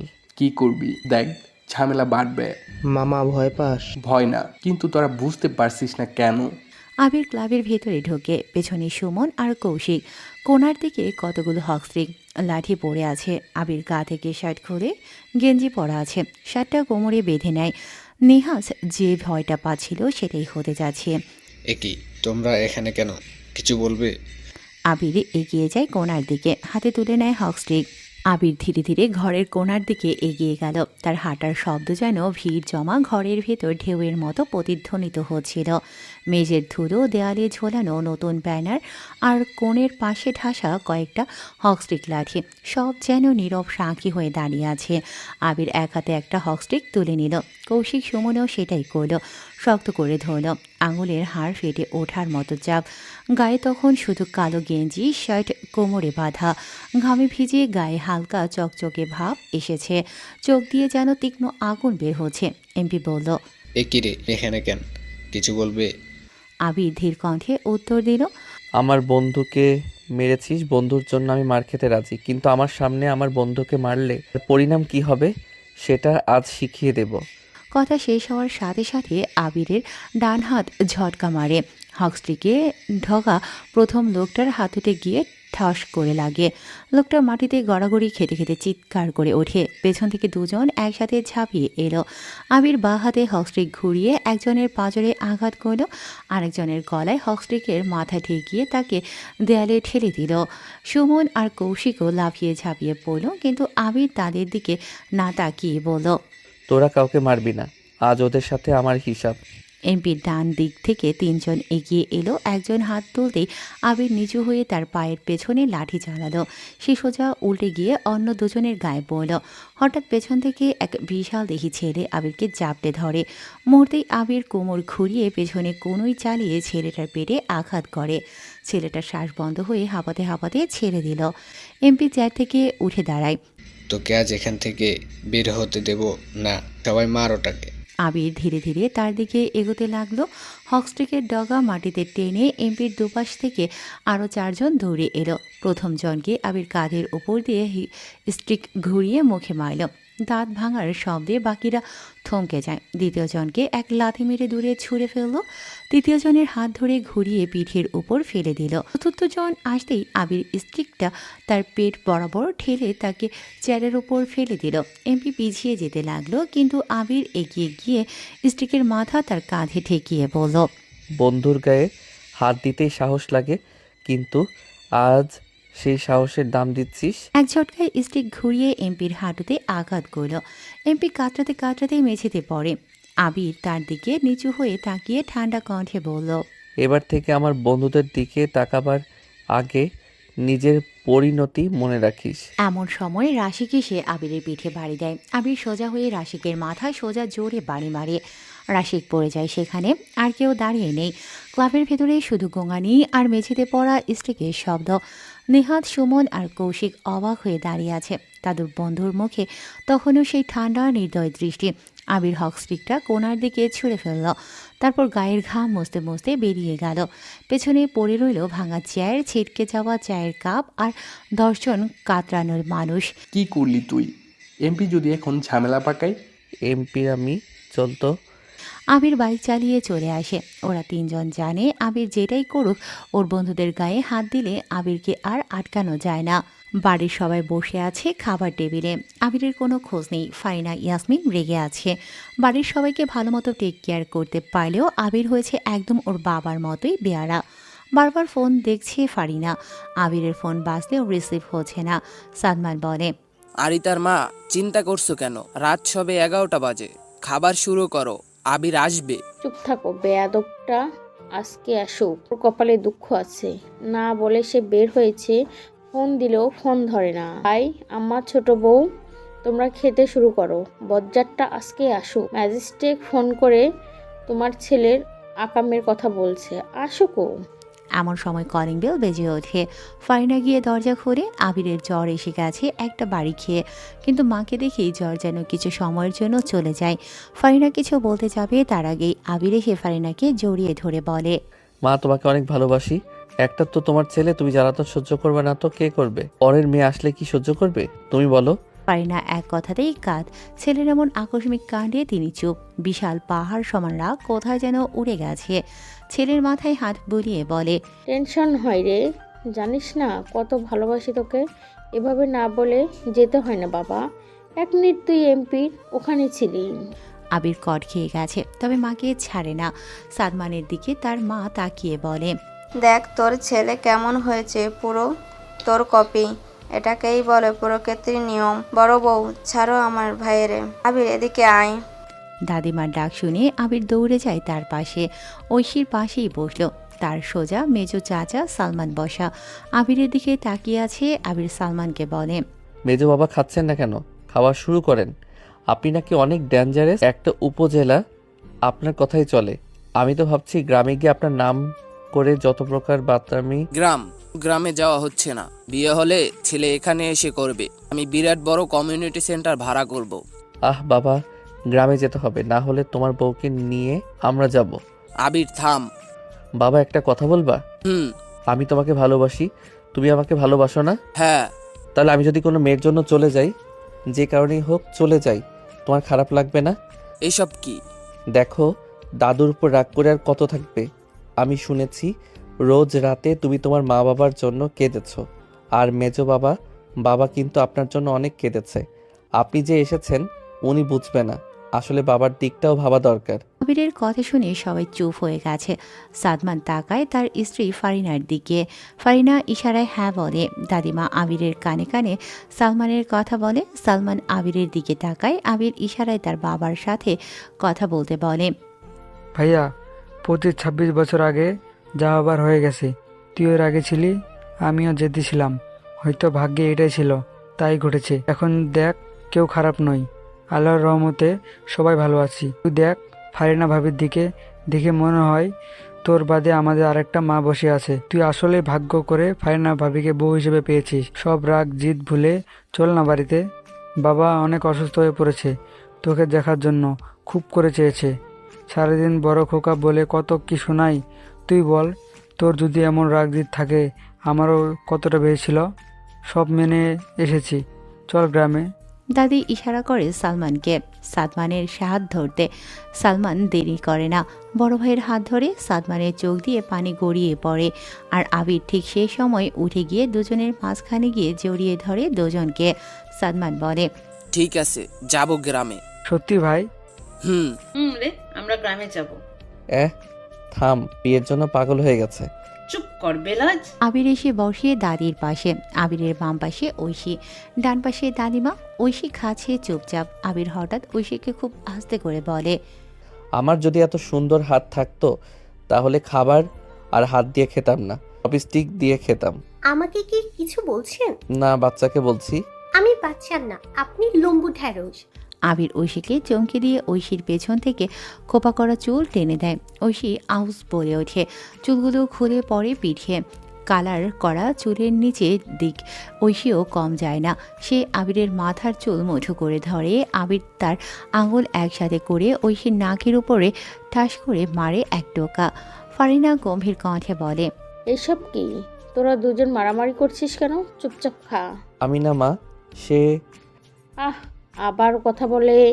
ঐশী সুযোগ পায়, আবিরের কোমরে তার নখ দিয়ে জোর দেয় এক চাপ। আবির না পারে সহ্য করতে আর না পারে চিৎকার করতে, তবে ঐশীর দিকে এমনভাবে তাকায় যেন বলে, তোকে পরে দেখে নেব। সবাই খাবার শেষ করে। সালমান আর সাদমান দুজনে বসে আছে সোফায়। পাশে ফারিনা, দাদি, ঐশীর মা বসা। আর আবির তার রুমে বসে আছে। সে এর আগে কখনো গ্রামে যায়নি, গ্রামও দেখেনি। কেমন হবে দাদুর বাড়ি? এমন সময় আবিরের ফোন বেজে ওঠে। স্ক্রিনে চৈতির নাম দেখে আবিরের সাথে সাথে রিসিভ করে। হ্যালো। এই ছেলে, তুমি ফোন ধরো না কেন? কি কি করো সারাদিন? মিথ্যা যদি বলি তাহলে বলবো তোমাকে সারাদিন মিস করি, আর যদি সত্য বলি তাহলে বলবো তোমার কথা ভাবি সব সময়। থাক থাক। ওই, তোমার আপু তোমার সাথে যোগাযোগ করতে বারণ করে কেন? কারণ ওর চিন্তা বেশি। তুমি যে বই পড়ো তাতে ওর ভাইটা আদরে থাকবে কিনা কে জানে। ওরে বাপরে, শুনলাম গ্রামে যাবে। হ্যাঁ, আমিও যাচ্ছি কিন্তু। কি? কেন? বারে, আমার বেস্ট ফ্রেন্ডের বিয়ে, আর আমি যাব না? সাথে তো থাকতেই হবে। ঠিক আছে। আবিরের মনটা হঠাৎ ফিউজ হয়ে যায়। আবারও কল আসে। তার ফোনে সিম্মি কল করেছে। আবির চৈতিকে বলে, রাখি, হ্যাঁ বাবা ডাকছে, পরে ফোন দিব। আচ্ছা ঠিক আছে। আবির চৈতির কল কেটে দিয়ে সিম্মির কল রিসিভ করে। মেয়েটার সাথে সাথেই বলে, আপনার ফোন বিজি ছিল, ব্যস্ত আছেন, রেখে দিব? আরে না, বিজনেস করি তো, সেখান থেকে কল আসে সব সময়। এই নাম্বারটা যদি বিজি পাও ভাববে বিজনেস কলে আছি। আচ্ছা, আমরা দেখা করতে পারি? হ্যাঁ অবশ্যই। বেশ, তাহলে কালকে দেখা হবে। সিম্মি কল কেটে দেয়। আবির যেন হাও ছেড়ে বাঁচে। এত কল আসে ওর, নিজেরই বিরক্ত, তবে বেশ ভালোই লাগে। আবির ঘুমোচ্ছে। হঠাৎ ওর মনে হলো একটা ঠান্ডা হাত তার কপালে স্পর্শ করছে। আবির চমকিত হয়ে চোখ মেলে তাকালো। বিছানার পাশে চৈতি বসে আছে, পায়ের দিকে ওর বোন আরিতা। আবির উঠতে গিয়ে পারে না, শরীরটা বেশ দুর্বল লাগছে, কারণ জ্বর ওর গায়ে পড়ে যাচ্ছে। দেখ, আমার বান্ধবী আমারই ছোট ভাইয়ের প্রেমে পড়ে কি হাল করছে। কাল থেকে তোকে ফোন করছে, পাইনি। আমি ডাকতে এসে দেখি তোর অনেক জ্বর। চৈতিকে বলি তোর জ্বর এসেছে, দেখ চলে এসেছে তোর কাছে। কি জাদু করলি তুই আমার বান্ধবীটারে? চৈতি, তুইও না হয়েছিস কলেজে পড়া নিব্বিদের মতো। ছোট ভাই হয়, তুই প্রেমে পড়লি? তার কাছে কি ছেলের অভাব ছিল? ওই, তুই থাম তো। ছোট ভাই হয় তোর, আমার না। তুই এখন রুম থেকে যা। কেন রে? আবিরের সাথে আমার কথা আছে, যা তো। চৈতির কথা শুনে আরিতা চলে যায়। আবিরের কাছে এসে বসে চৈতি। আবিরের হাত ধরে। আবির চুপচাপ তাকিয়ে আছে চৈতির দিকে। চৈতি মেয়েটা আসলেই দারুণ। চৈতির প্রতি অভিযোগ করার কোনো অপশন নেই। আবিরের মুখের দিকে তাকিয়ে চৈতি বলে, অনেক খারাপ লাগছে? না, ঠিক আছি। চৈতি এগিয়ে এসে আবিরের কপালে চুমু দেয়। আবির যেন চমকে ওঠে। আবির কখনো মেয়েদের এতটা কাছে আসেনি। যা করে সেটা পটানো অবধি। চৈতি আবিরের এক হাত ধরে চুলগুলো আরেক হাত দিয়ে টেনে দিতে থাকে। এখন ঠিক হয়ে যাবে, শুয়ে থাকো। আমি আন্টির সাথে কথা বলে আসছি, গরম স্যুপ নিয়ে আসি, কেমন? আচ্ছা। চৈতি উঠে চলে যায়। আবির ধরফর করে বিছানায় উঠে বসলো। এসব কি হচ্ছে ওর সাথে? না না, কোনো মেয়েকে কাছে আসার সুযোগ সে দেবে না। চৈতির থেকে ওর দূরে থাকতেই হবে। কিন্তু কিভাবে? এই মেয়ের ফোন কল যতই ইগনোর করে আবির, ততই মেয়েটা আরও আবিরের কাছে আসতে শুরু করে। আবিরের মা বাবারা সবাই গ্রামের উদ্দেশ্যে বের হয়ে পড়েছে। শুধু আবির এখনও যায়নি। আবিরকে সকাল সকাল ম্যাজিস্ট্রেট কল করে ডেকেছে। আবির আর ওর বন্ধু নেহাজরা সেখানে আছে। ফারিনা বেগম জানতে চেয়েছে, আবির, কোথায় যাচ্ছিস বাইক নিয়ে? আজ গ্রামে যাব তো, বের হব এখন। মা তোমরা যাও, আমাকে লোকেশন পাঠিয়ে দিও, আমি চলে আসব। পারবি তো যেতে? হ্যাঁ, একটু কাজ আছে, তোমরা চলে যাও। আবির তারপর বের হয়ে আসে। ম্যাজিস্ট্রেট অফিসে ঢুকেই দেখতে পায় এমপি বসে আছে। আবির গিয়ে তাদের সামনে বসলো। ম্যাজিস্ট্রেট বলে, আবির, তুমি এমপিকে পিটিয়েছ?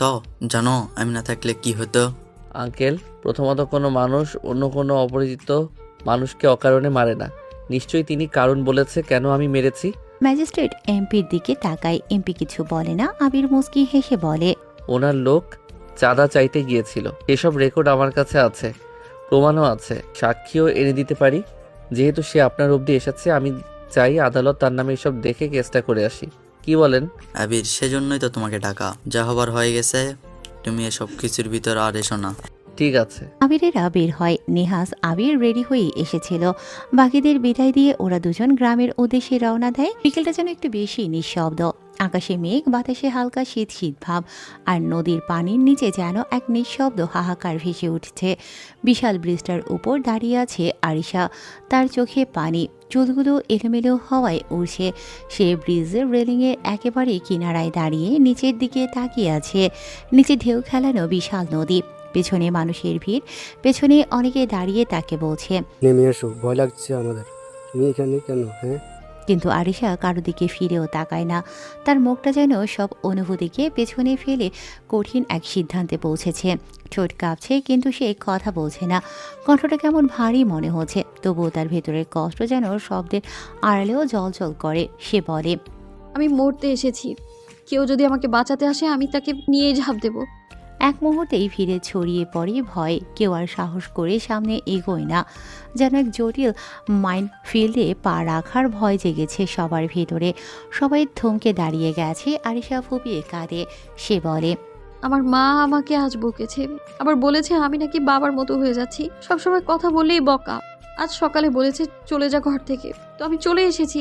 আমি ভাবলাম আমি না থাকলে মা খুশি হবে, হয়তো শান্তি পাবে। সে জোরে একটা গভীর শ্বাস নেয়, তারপর আবার বলে, আমি চলে যাচ্ছি। তোমরা যদি আমার মাকে দেখো বলবে আমি তাকে অনেক ভালোবাসতাম। তার পা ধীরে ধীরে রেলিংয়ের উপর উঠে যাচ্ছে। ঠিক তখনই একটা বাইকের শব্দ ছুটে আসে ব্রিজের দিকে। ভিড় দেখে বাইক থামিয়ে দুজন নামলো বাইক থেকে। ওরা আবির আর নিহাজ, ওরা বন্ধু। গ্রামের উদ্দেশ্যে আসে। হুট করে ভিড় দেখে থেমে যায়। নিহাজ বলে, দোস্ত দেখ, ওটা তো একটা মেয়ে, ছাপ দিতে চাইছে বুঝি, কি করবি? আবির সোজা বাইক থেকে নামলো, চোখ দুটো তীক্ষ্ণ করে। তারপর হেঁটে যায় ভিড় চিরে একেবারে সবার সামনে। আবির বলে, এই যে বড় মেয়ে, ঝাঁপ দিবেন নাকি? আরিশা পেছনে তাকায় না। সে প্রস্তুত।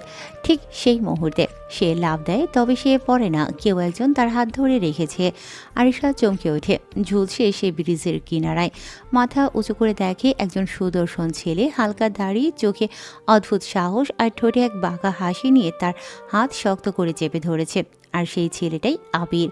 এই মেয়েটা কেমন সাদামাটা মরা। হ্যাঁ, মরার আগে সেলফি না তুলে মরছেন কেন? আপনার উচিত একটু স্টাইল করে সেলফি তুলে মরা। আমরা তো এখনো কেউ ভিডিও করলাম না, নিচে না পড়ে একবার ভাবতে পারতে।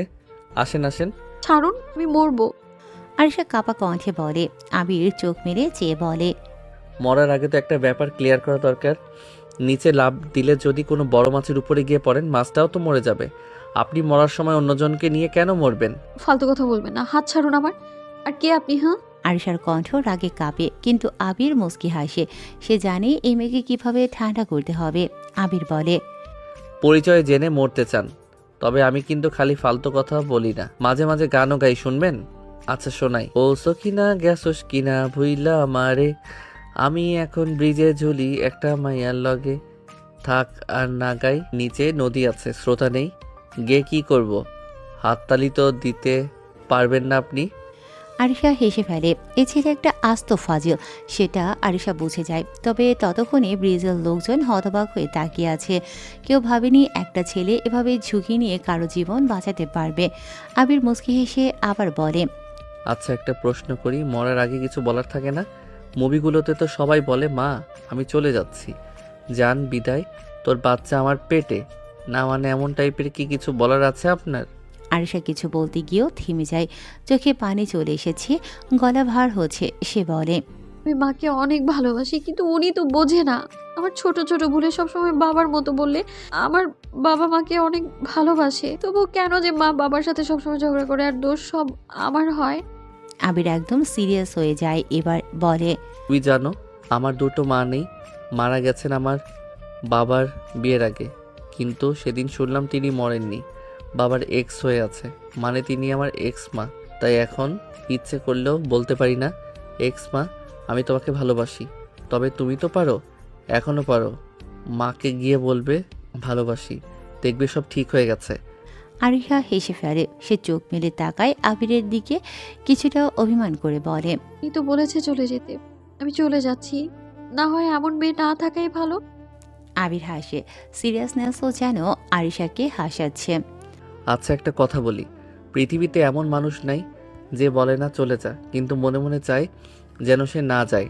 কথায় কথায় মা তোমাকে ধমক দেয়, মানে তুমি তার খুব আপন। আমি তো কারো বকা খাওয়ার লোক ছিলাম না রে। দুনিয়াতে দুটো মায়ের অভাবে আমি মোটা হয়ে যাচ্ছি।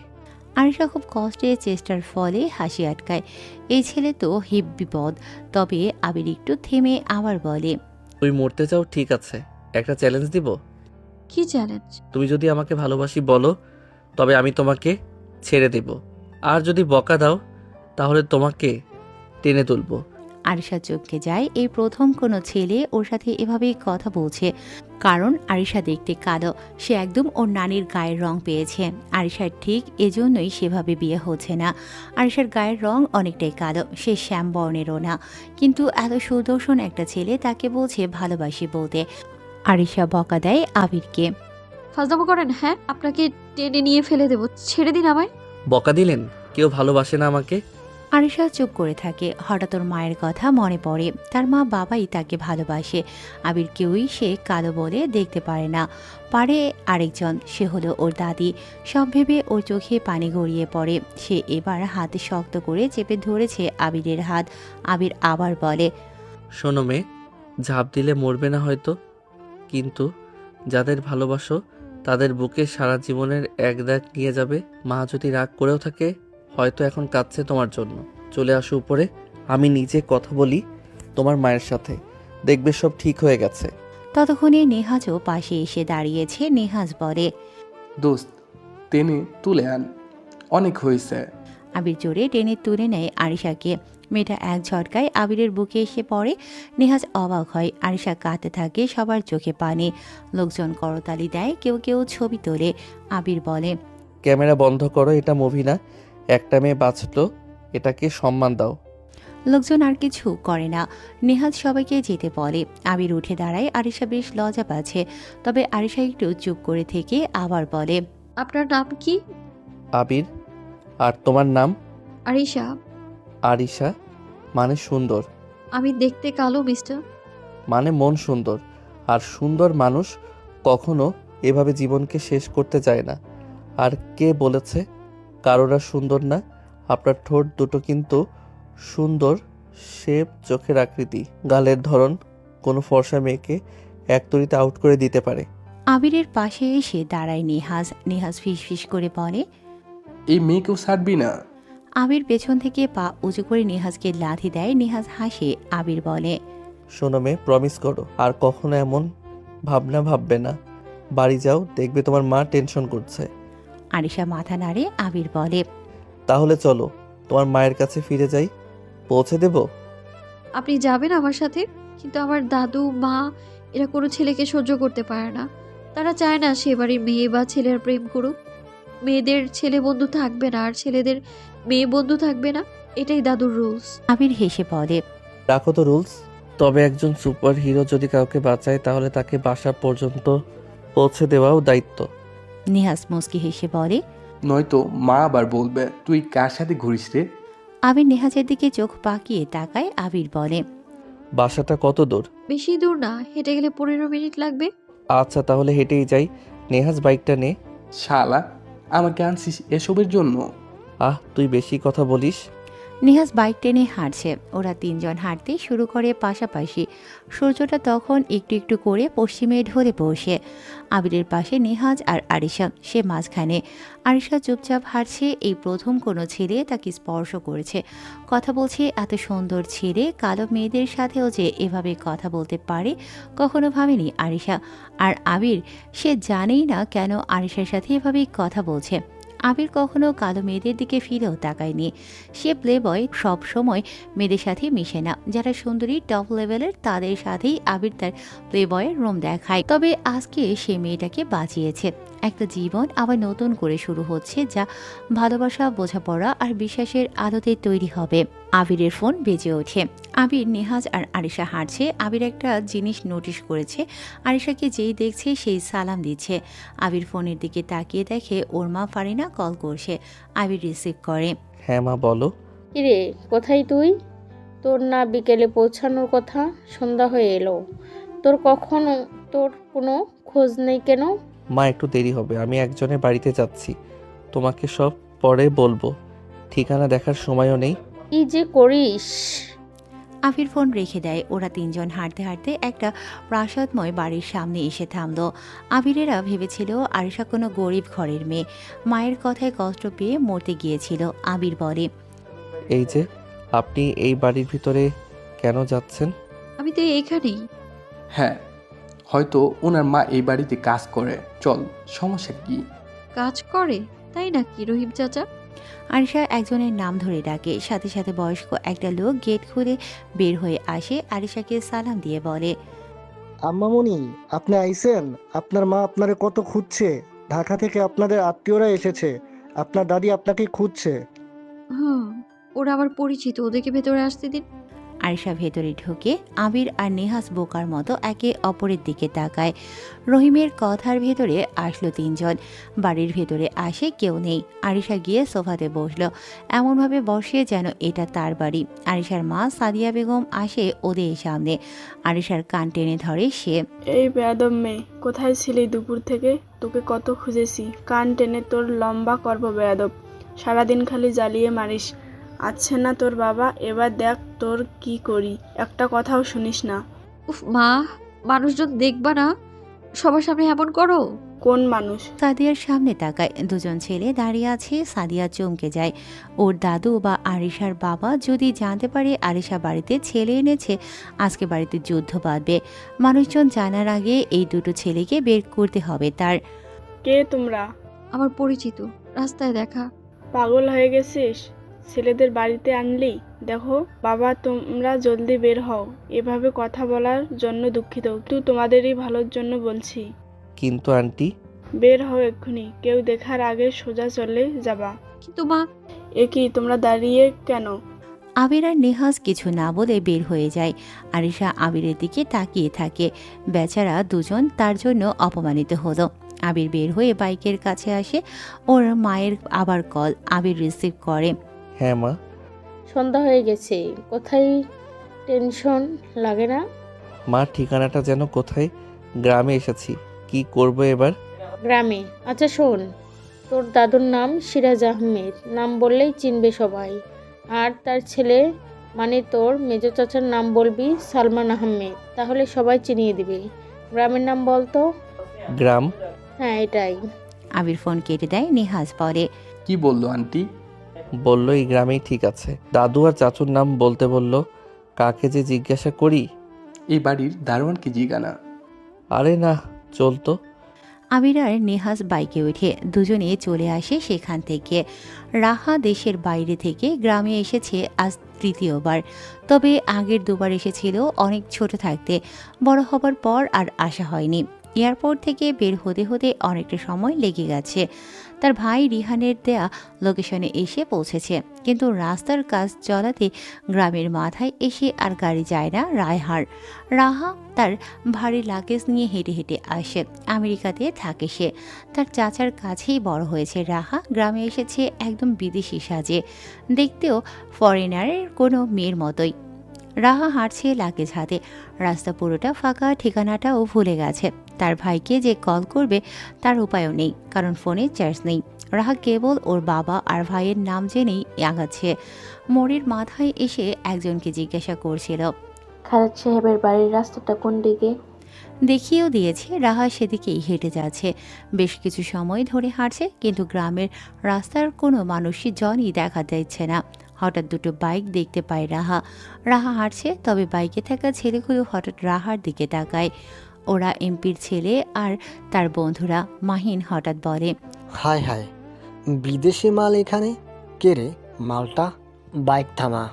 সাথে সাথেই বাইক থেমে যায়। ছেলেগুলো নেমে রাহার সামনে এসে দাঁড়ায়।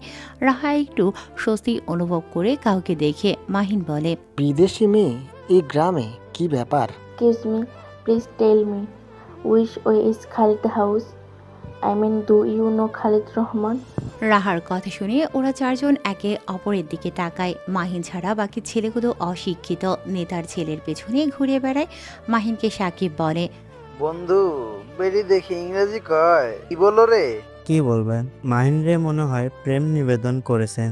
চুপ হাতার দল, মালটা নতুন বুঝলি। চল মজা করি, সে ঠিকানা জানতে চায়। ভুল ঠিকানা দিয়ে মালটাকে চল গায়েব করে দিই। কিন্তু যদি সমস্যা হয়? মেয়ের ফোন, আইডি, পাসপোর্ট যা আছে সব জ্বালিয়ে দিব। বিদেশি মাল, সে মজা হবে।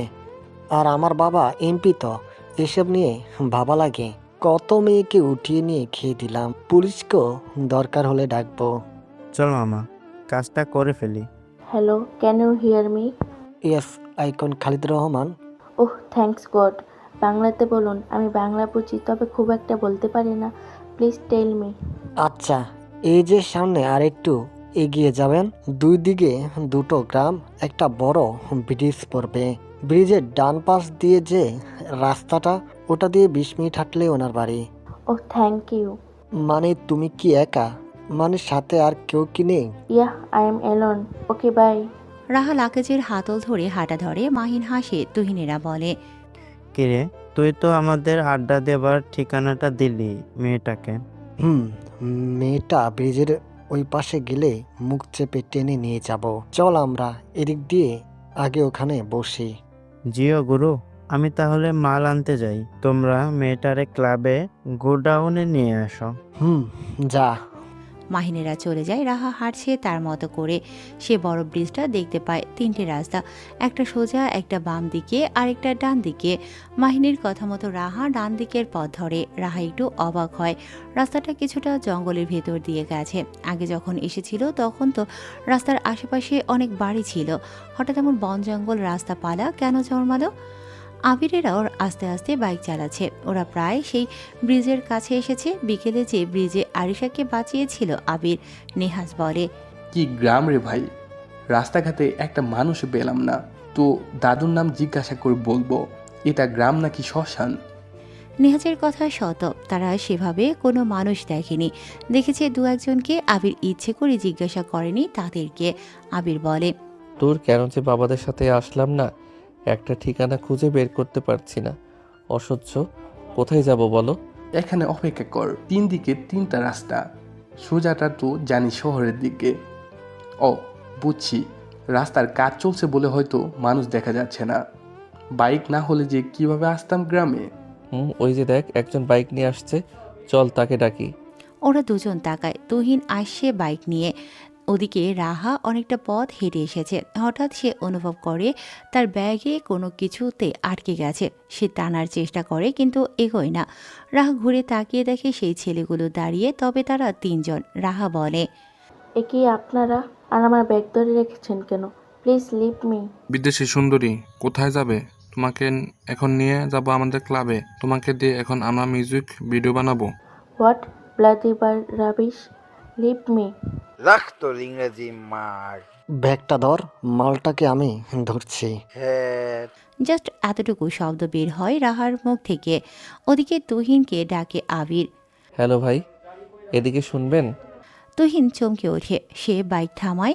এমন সময় তার কানে রাহার হে বলাটা কানে আসে। শুধু ওর নয়, আবিরদেরও আসে। ওরা সেদিকে একবার তাকায় কিন্তু কিছুই নেই। তুহিন তখনই বলে, হ্যাঁ ভাই বলুন। বলছি, সিরাজ আহমেদ, সালমান আহমেদের বাড়ি চিনেন? আমরা ঢাকা থেকে আসছি। জি, চিনব না কেন? আপনারা যে রাস্তা দিয়ে আসলেন, এই সোজা গিয়ে দেখবেন বিরাট বড় একটা পুকুর। সেই পুকুরের উপরে যে বড় 3তলা বাড়ি দেখবেন, ওইটাই। কি ওই বাড়িটাই দাদুর বাড়ি? শিট ইয়ার। বাড়ি থেকে ফিরে এসে আমরা এখানে 30 মিনিট দাঁড়িয়ে আছি। সব হয়েছে তোর জন্য। বললাম দারোয়ানকে জিজ্ঞাসা করতে। চুপ কর, চল এখনই। হঠাৎ কানে ভেসে আসে ধপ করে কিছু পড়ার শব্দ। ব্রিজের পাশ দিয়ে জঙ্গলতম একটা রাস্তা চলে গেছে। সেখান থেকে আসে। আবির থামে। থামলি কেন? কেমন যেন শব্দ হলো না? মনে হচ্ছে কিছু একটা পড়েছে। একটু আগেই তো কোনো মেয়ের শব্দ পেলাম না। হ্যাঁ তা ঠিক, কিন্তু রাত তো। এমন হয়, ওইদিকে জঙ্গল তো, ওইদিকে কেউ যায় না। আমার জমি আছে ওখানে, ফলের বাগান। হয়তো চোর টোর থাকতে পারে, আমি সেখানে যাচ্ছি। মাঝে মাঝে বাগান দেখতে আসি রাতে। ও আচ্ছা, চল আবির, আর পারছি না। 5-6 ঘন্টা বাইকে বসে ভাই, রেস্ট নেব। ঠিক আছে, চলো। আবির বাইক স্টার্ট দেয়, তুহিনও সেদিকে বাইক ঘোরায়। আবির আর চোখে একবার তাকালো সেদিকে। আবিরের বাইক চলা শুরু করেছে। আবির বাইক থামিয়ে দেয়, তুহিন দাঁড়িয়ে আছে। নেহাজ বিরক্ত হয়, সে বলে, আবির, তোর আবার কি হলো? জলদি চল ভাই, আর বাইরে ভালো লাগছে না, গ্রামে অনেক মশা রে। আবির বাইক থেকে নামতে বলে নেহাজকে। তুহিনের দিকে তাকিয়ে বলে, আপনার বাইকের আলোতে দেখলাম একটা লাগেজ পড়ে আছে। লাগেজের উপরে টেডির একটি ছবি, নতুন লাগেজ। নিশ্চয়ই ওখানে কিছু ঘটেছে। চলেন, আমরাও যাব আপনার ফলের বাগান দেখতে। দেখুন, আপনারা শহরের ছেলে, গ্রামের সাপটাপ থাকবে। যেখানে যাচ্ছেন চলে যান। হ্যাঁ, যাব। আমরা কোনো ফলের দিকে নজর দিব না। দেখি, চলেন। নেহাজ, চল। আবিরের কথায় নেহাজ সরে আসে। দুজনে পা বাড়ায় সেদিকে। তখনই তুহিন বাইক থেকে নামে, কোমর থেকে একটা ছুরি বের করে আবিরদের সামনে এসে দাঁড়ায়। দেখ, তোদেরকে ভালোভাবেই বলেছি, তোরা শুনিসনি। তোদেরকে এখানে মেরে ব্রিজের নিচে ফেলে দেব। তোদের লাশের খবর কেউ জানতেও পারবে না। তুহিনের কথা শুনে নেহাজ মুচকি হাসে, মনে মনে বলে, ঝামেলা বাঁধানোর জন্য আর মানুষ পেলি না। আবিরের সামনে ঝামেলা বাঁধালি, মেয়ে মানুষের সামনে থেকে তাকে টেনে আনা যাবে, ওর সাথে ঝামেলা থেকে টেনে আনা যাবে না। এ তো ঘটনার শেষ অবধি যাবে বাসা। নেহাজ তুহিনকে বলে, ভাই, ভালোভাবে তোমাকে বলছি, হয় সেখানে নিয়ে চলো, না হলে কি রে মাদার, যা চলে যা। অনেক নাটক হয়েছে, তোদেরকে আর ওর। কথাটা তুহিন পুরো শেষ করতে পারে না। আবির এগিয়ে এসে তুহিনের হাত মুচড়ে ধরে। সাথে সাথেই তুহিনের হাতে প্রচণ্ড যন্ত্রণা হয়ে ছুরি পড়ে যায় মাটিতে। নেহাজ সেটা তুলে নিয়ে তুহিনের ডান পায়ের রানের উপরে ঢুকিয়ে দেয়। আবির তুহিনের মুখ চেপে ধরে রেখেছে। এক হাত দিয়ে জোরে টান দিয়ে তুহিনের গা থেকে গেঞ্জিটা ছিঁড়ে নেয়। তারপর গালের মধ্যে ঢুকিয়ে দিয়ে আরেকটা হাত মুচড়ে দেয়। এরপর তুহিনকে আবির টেনে নিয়ে যায় ব্রিজের সেই ডান পাশের রাস্তার দিকে। ঝোপের কাছে ফেলে দেয় তুহিনকে। নেহাজ তুহিনের বাইকটা আনে, ওর পাশে রাখে। প্যাকেট দেখতে পায় আবির। নেহাজকে বলে, দেখ তো প্যাকেটে কি। দাদা, আরে বাহ, মাল আছে পকেটে। তার মানে মেয়েটাকে ওরা। চল দ্রুত।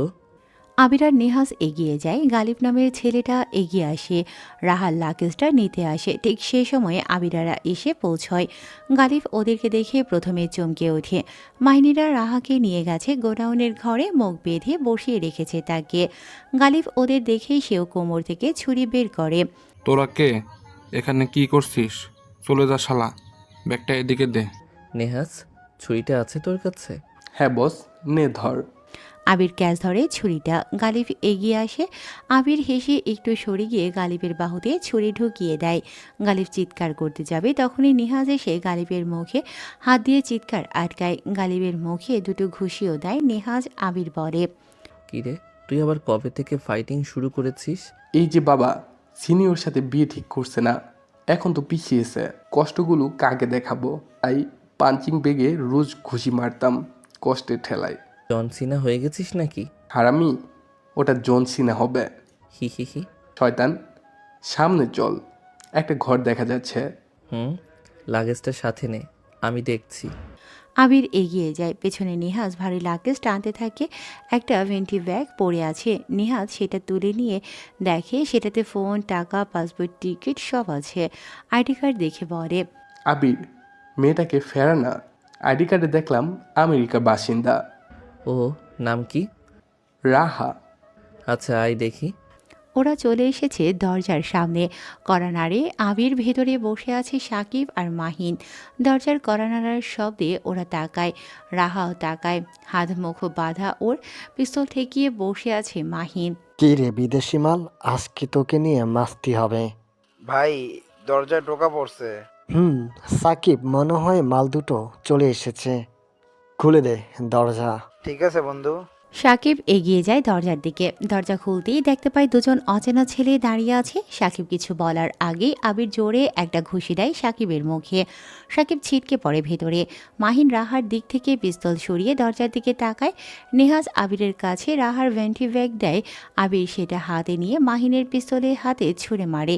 সাথে সাথে পিস্তল পড়ে যায় নিচে। আবির দৌড়ে আসে। মাহিনের এক পাশ দিয়ে দৌড়ে গিয়ে রাহার কাছে আসে। রাহার হাতের আর মুখের বাঁধন খুলে দেয়। রাহা হাঁপাতে থাকে। আবির বলে, are you okay? Yes I am okay but he is bastard. সে মেরে ফেলবে। পারবে না, উঠুন।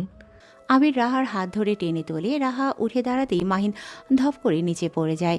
ওর পেট থেকে রক্ত বের হতে শুরু করে। মাহিন পড়ে গিয়ে বলে, কে তোরা? তোরা জানিস না কার গায়ে হাত তুলেছিস? তোদেরকে খুঁজে খুঁজে মারবো। আগে হাসপাতালে যা, নিজে ঠিক হয়ে নে ভাই। রাহার হাত ধরে বের করে আনে আবির। তার ব্যাগটাও আবিরের কাছে। তিনজন হাঁটছে গোডাউন থেকে বের হয়ে। রাহা মাঝখানে। দুই পাশে দুজন ছেলে। রাহাকে বলে, who are you? I am Raha. My father name is Khaled, but my brother name is Rihan. Rihan? গ্রামের নাম কি? ফুলতলা গ্রাম। নামটা কেমন চেনা চেনা মনে হচ্ছে না আবির? হ্যাঁ, জিজুর নাম মনে হচ্ছে। জিজু? আপনি কোনো বিয়ের জন্য এসেছেন? হ্যাঁ, আমার ভাইয়ের বিয়ে নেক্সট উইকে। আবির, আরিতা আপুর বিয়েও তো নেক্সট উইকে। গ্রাম ফুলতলা, ছেলে ডাক্তার। হ্যাঁ, আমার ভাই তো ডাক্তার আর বাবির নাম আরিতা হবে। কি? ওটা আমার বোন। ওহ, তার মানে আপনারাও কি গ্রামে এসেছেন? হ্যাঁ। ও মাই গড, ভাইয়ের নাম্বার আছে? হুম। কল দেওয়া যাবে? আমার ফোনে চার্জ শেষ। আবির রিহানের নাম্বারে কল দেয়। একবার বাজার পর রিহান রিসিভ করে। আবিরের নাম্বার সেভ করাই আছে তার ফোনে। হ্যালো জিজু। আবির, এই সময়ে তুমি? আপনার কি কোনো বোন আছে? হ্যাঁ, কেন? তার নাম কি রাহা? হ্যাঁ, তুমি কিভাবে জানো? আর ওর গ্রামে আসার কথা? এতক্ষণে তো চলে আসে। রাহা আমার সাথে পথ হারিয়ে ফেলেছে, আমিও ফেলেছি। দেখা হয়ে কথা বলতে বলতে চিনে ফেলেছি। ঠিকানা দেন, পৌঁছে দিচ্ছি। কোথায় আছো তোমরা? ব্রিজের উপরে। বাম পাশের রাস্তা দিয়ে আসো। গ্রাম আমাদের শুরু, এরপর 2 কিলোমিটার পথ, তারপর আমাদের বাড়ি। আচ্ছা ভাই। আর রাহার ফোনে চার্জ নেই, সেজন্য বন্ধ। আবির ফোন কেটে দেয়। রিহানের মাথা থেকে চিন্তা চলে গেছে। এতক্ষণে আবির নিহাজকে বলে, বাইক চালা, আমি লাগেজার মেয়েটাকে ধরছি। শালা, তুই চালাতে পারিস না? বেশি কথা বলিস না। বুঝছি তুমি কি চাও, বেয়ান সাহেবা বলে কথা। নেহাজ বাইক চালায়। আবির লাগেজ ধরেছে। পেছনে উঠে বসে রাহা। যদিও রাহার কাছে আগেই শুনেছে অসুবিধা হবে কিনা। রাহা এক কথায় উঠে পড়েছে। নেহাজ বাইক চালাচ্ছে। আবির বসে আছে মাঝে। পেছনে রাহা। আবির হঠাৎ বলে, আচ্ছা বেআইন সাহেবা, আজ যদি কিছু হয়ে যেত তখন কি হতো বলেন তো? এটা বাংলাদেশ, ক্রাইমের বিচার বাদে বাকি সবই হয়। জানি না, ভয় পেয়েছিলাম। আমার মতো বেআই থাকতে আপনার ভয় কিসের? বিপদে পড়ে আল্লাহর পর আমাকে স্মরণ করবেন, চলে আসবো। আহারে হিরো আমার, বাঙালি ছেলেরা সস্তা ফ্ল্যাট ভালো পারে। বাহ, আপনি তো দেখি অনেক বাঙালিদের চিনেন। হ্যাঁ, ভার্সিটিতে আছে তো, তারা বিদেশি মেয়েদের পটানোর দান্দায় থাকে। আপনি পড়বেন নাকি? আমাকে পটানো সহজ না। ও তাই না? আসলে পটানো দরকার মনে করি না। কেন? পটাতে হলে তো সুন্দরী হতে হবে তাকে। আপনি তো সেরকম সুন্দরী না, এজন্য আমি পটাবো না। তবে আমার বন্ধু পটাতে পারে, ওর আবার কম সুন্দরী মেয়েদের পছন্দ। আমি সুন্দরী না? সেটা তো আমার বন্ধুই ভালো জানে। আপনি তো খুবই খারাপ। আবির হাসে। নেহাজ বেচারা চুপচাপ বাইক চালাচ্ছে। ওর আর কোনো কাজ নেই। সে আবিরকে ভালো করেই জানে কখন কাকে কিভাবে পটাবে। নেহাজ মুস্কি হাসে। বাইকের হেডলাইটের আলো অন্ধকার সরিয়ে এগিয়ে যাচ্ছে। আবিরের ফোন লাগাতার বেজে চলেছে। ফারিনা বেগম একের পর এক কল করে যাচ্ছে। ভাইব্রেট করছে ফোন। আবির বুঝতে পারলেও এখন কথা বলার সময় নেই। কিছু সময় পর আবির দেখতে পায় রিহান রাস্তার পাশে দাঁড়িয়ে আছে। একটা বাড়ির সামনে রিহান তাদের জন্য অপেক্ষা করছে। আবিরদের দেখে জোরে ডাক দেয় রিহান। আবির এখানে? নেহাজ বাইক থামায়। ওরা নামে। রিহান এগিয়ে এসে আবির আর নেহাজকে জড়িয়ে ধরে বলে, কি যে টেনশন থেকে মুক্ত হলাম। আবির নিজেকে ছাড়িয়ে বলে, এই নিন আপনার বোন, একদম ঠিকঠাক আছে। রাস্তা একটু সমস্যাতে পড়েছিল, সেসব নিয়ে টেনশন নেই। রাহা এগিয়ে আসে। রিহানকে জড়িয়ে ধরে। রাহা বলে, thanks god, finally I am find my home. Rihan বলে। ভেতরে চলো সবাই, আবির বলে। না জিজু, আজ না। আমিও ঢাকা থেকে এসেছি, মা চিন্তা করছে। এখন বাড়িতে না গেলে খুব খারাপ হবে, আসবো অন্যদিন। কিন্তু এভাবে বাড়ির সামনে থেকে ফিরে গেলে তোমার বোন জানলে খারাপ আছে। আসো এখনই, মা বাবার সাথে দেখা করে যাও। না ভাইয়া, আজ না। আর আপুকে না জানালেই হবে। তাহলে কবে আসবে বলো? বিআইন যেদিন ডাকবে। কথাটা বলে আবির রাহার দিকে তাকায়। মেয়েটা একটু হাইটে শর্ট, তবে স্টাইলিশ বেশ। রাহা বলে, আসবেন যে কোনো দিন। আবির মুস্কি হেসে বাইকের কাছে যায়, তারপর বিদায় জানিয়ে চলে আসে সেখান থেকে। রাত 11টা বেজে গিয়েছে, বাড়ির সবাই এখনও না খেয়ে আবিরের জন্য টেনশন করছে। আবির বাড়িতে এসে পৌঁছেছে। কলিং বেল বাজাতেই সাদিয়া দরজা খুলে দেয়। সাদিয়া ওদেরকে আবার দেখে বলে, কি ব্যাপার তোমরা তোমরা আবার এখানে? দেখো বাড়িতে অনেক লোক, আর ঝামেলা করো না প্লিজ। আসলে আবির, কি ব্যাপার, এত দেরি করে আসলে কেন? তোমার মা টেনশনে না খেয়ে প্রেশার উঠে গেছে। কই ছিলে তোমরা? মেজো চাচ্চু, আসলে রাস্তা হারিয়ে ফেলেছিলাম। গাধা, আমার নাম বললেই হয়ে যায়। একবার এসেছিলাম বাড়িতে, কিন্তু আবির সাদিয়ার দিকে তাকায়। তার মেজো চাচি তিনি। সাদিয়া অবাক হয়ে চোখ বড় বড় করে তাকিয়ে আছে। সাদমানের ছেলে আবির আর সাদমানের এক্স গার্লফ্রেন্ড সাদিয়া। আবির আর তার কানের কাছে মুখ এনে বলে, এক্স মা আমাকে বের করে দিয়েছিলেন, চাচুকে বলবো নাকি? আবির, বাহিরে কেন রে? ভিতরে আয়। দাদিমার কথা শুনে আবির ভেতরে ঢুকে পড়ে। বাড়ির সবাই একে একে আসা শুরু করে দিয়েছে। আরিশারাও এসে দাঁড়ায় সবার সাথে। আরিশা আরও অবাক হয়, তার কাজিনের সাথে তার আগেই আলাপ হয়েছে, অথচ কেউ জানতো না। ফারিনা বেগম এসে আবিরের কান টেনে ধরে। হাজির বেয়াদব শয়তান বান্দর কোথাকার, কতবার কল দিয়েছি, কল তুলিস না কেন? একটা ছেলে টেনশনে মরে যাচ্ছি আমি। কথা শেষ করেই ফারিনা নেহাজের কানও টেনে আরেক হাতে। দুজনে চিৎকার করে ওঠে, মা লাগছে, সবার সামনে কেন এমন করো? আন্টি ছাড়েন না, এভাবে সবার সামনে মান সম্মান খেয়ে দিলেন। তোরা দুটো কোথায় ছিলে? হ্যাঁ, গ্রামে এসেও পা স্থির থাকে না। ওদের কাণ্ডে পুরো বাড়িতে হাসির রোল পড়ে যায়। সাদিয়া বেগমও হেসে ফেলেছে। এমন সময় আবিরের দাদু সিরাজ সাহেব সাদমান আর সাইফের সাথে নামে সিঁড়ি বেয়ে। ওদেরকে দেখেই ফারিনা ওদের ছেড়ে দেয়। সাদমানের দিকে তাকায় সাদিয়া। কিছুটা সরে গিয়ে সালমানের পেছনে এসে দাঁড়ায়। সাদমান একটু তাকিয়ে চোখ সরিয়ে নেয় সাদিয়ার থেকে। সাদিয়া দেখতে শ্যামবর্ণের, তবুও সাদমান তাকে ভালোবাসত অনেক। সাদিয়াও ভালোবাসত। দুজনের মনে পড়ে যায় গ্রামের রাস্তায় হাত ধরে হাঁটার সেই দৃশ্য। রাতে সবাই একসাথে খাবার খেতে বসেছে। আবির তার দাদুর পাশে বসেছে। তার দাদুর সাথে আবিরের অল্প সময়ে ভেতরেই খাতির হয়ে গেছে। সিরাজ সাহেব খুবই খুশি। বহু বছর পর বাড়ি ভর্তি মানুষ একসাথে হয়েছে। সবার ভিতরে হাসি খুশি লেগে আছে। আরিশা খাবার বেড়ে দিচ্ছে। সে আবিরের পাশে এসে তরকারি বেড়ে দেবার সময় একটু বেশি দিয়ে ফেলে সে। আবির হাত উঁচু করে থামাতে চায়। আরিশার ওনাটাও নিচে নেমে যায়, ফলে আবিরের হাতের ঘড়ির সাথে ওনাটা আটকায়, কিন্তু দুজনেই খেয়াল করে না। ছোট চাচি আরিশা আর তার মা সবার খাবার বেড়ে দিচ্ছে। খাবার দিতে দিতে সাদিয়া সাদমানের পাশে এসে দাঁড়িয়েছে আর একটু পোলাও দিতে যাবে। তখনই সাদমান বলে, আর না সাদি। সাদিয়ার হাত কাঁপতে শুরু করে দেয়। পাশে থাকা সালমান আর চোখে তাকালেও তার দিকে। সাদমানও যেন ঘর থেকে বের হয়ে বুঝতে পারে না কি বলে ফেলেছে সে। তিনজনের ভেতরেই নীরবতা নেমে এসেছে।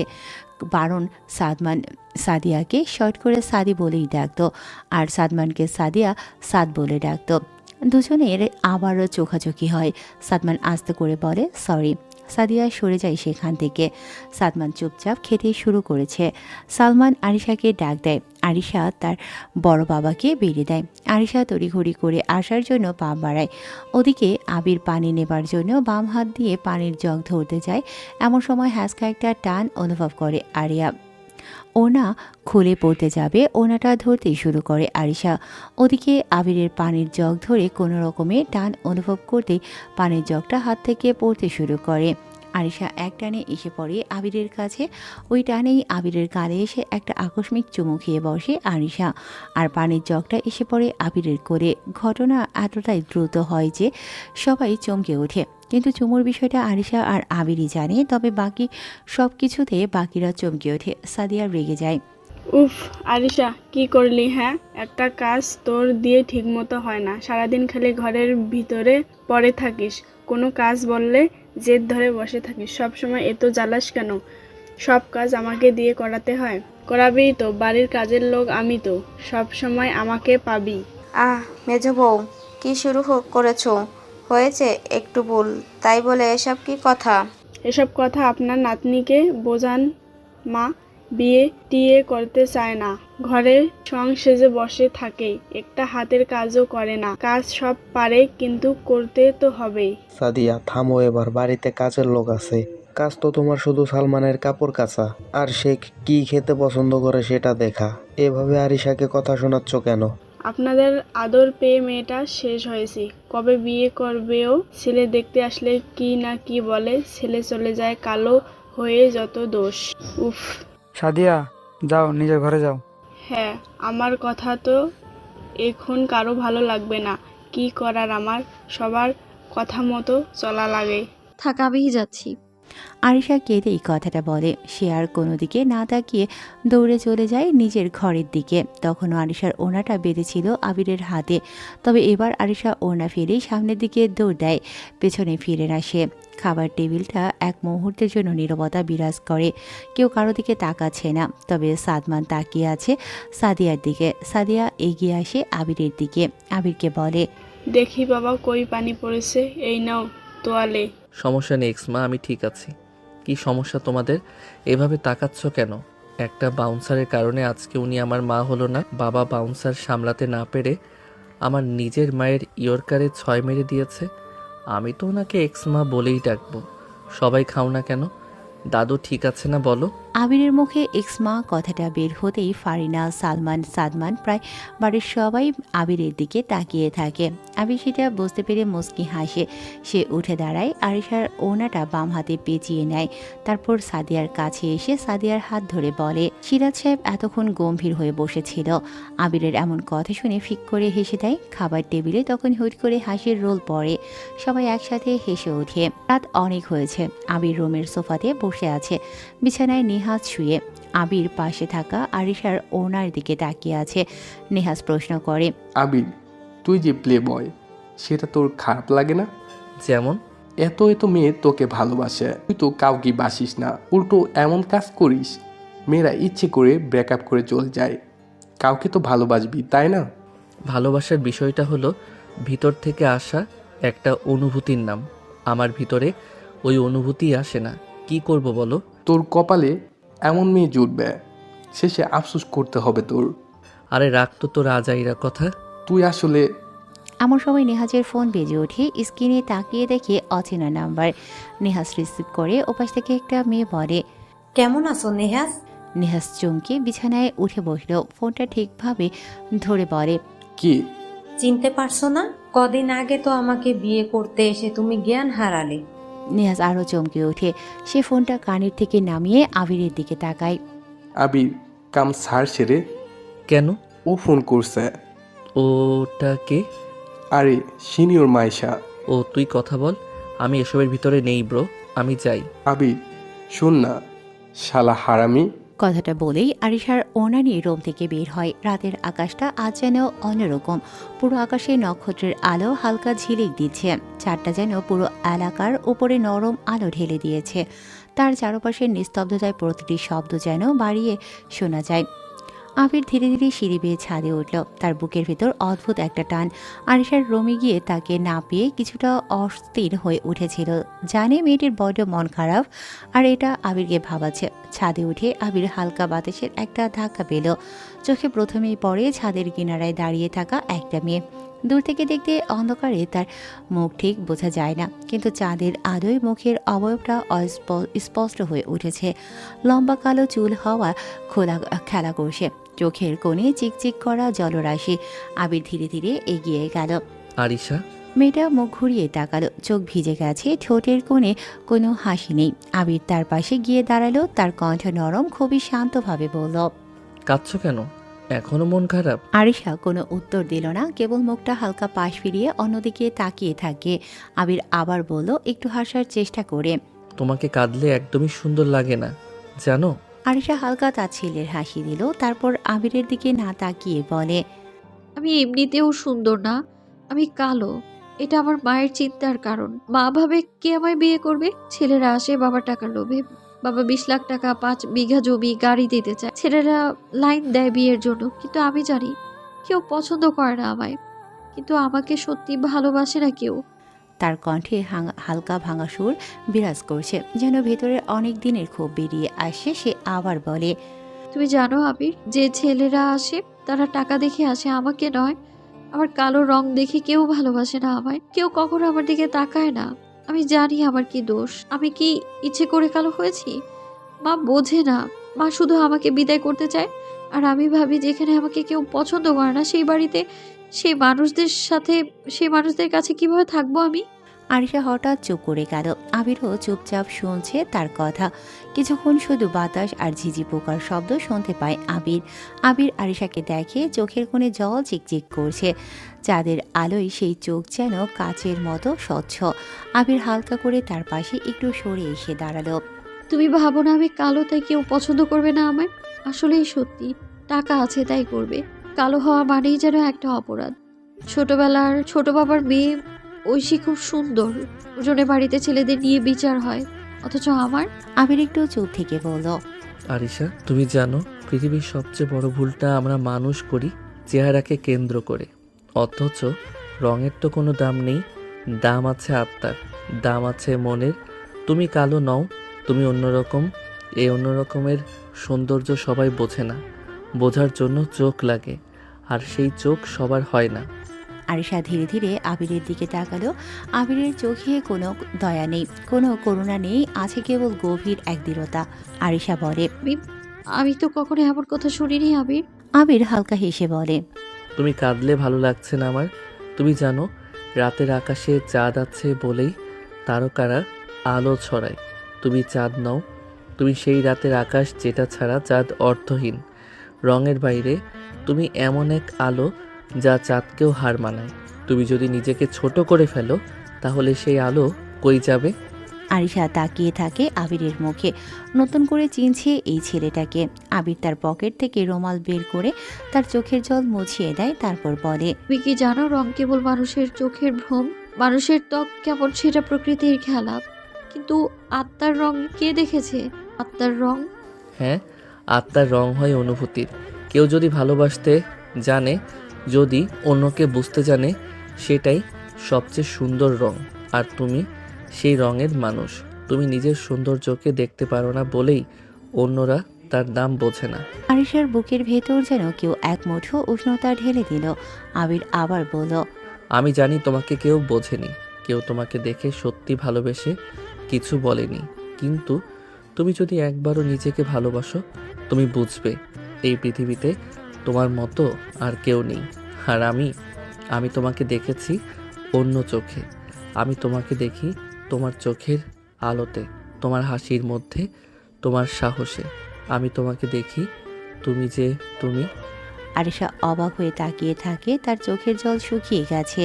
মনে হলো এই প্রথম কেউ তার কথা সত্যি শুনছে।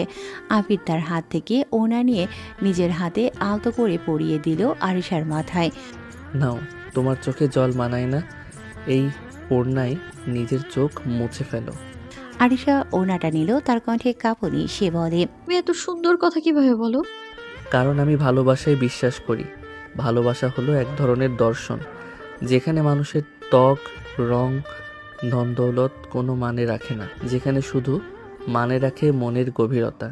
তুমি যদি কোনোদিন কাউকে ভালোবাসো, বা সে যদি তোমাকে ভালোবাসে মন থেকে, দেখবে সে তোমার রং দেখে না, সে দেখবে তোমার হাসি, তোমার চোখের ভাষা। আরিশার চোখে এক বিন্দু আলোর ঝিলিক খেলে যায়। সে ধীরে ধীরে আবিরের দিকে এগিয়ে এলো, তারপর বলে, কি সত্যি আমাকে এমনভাবে দেখো?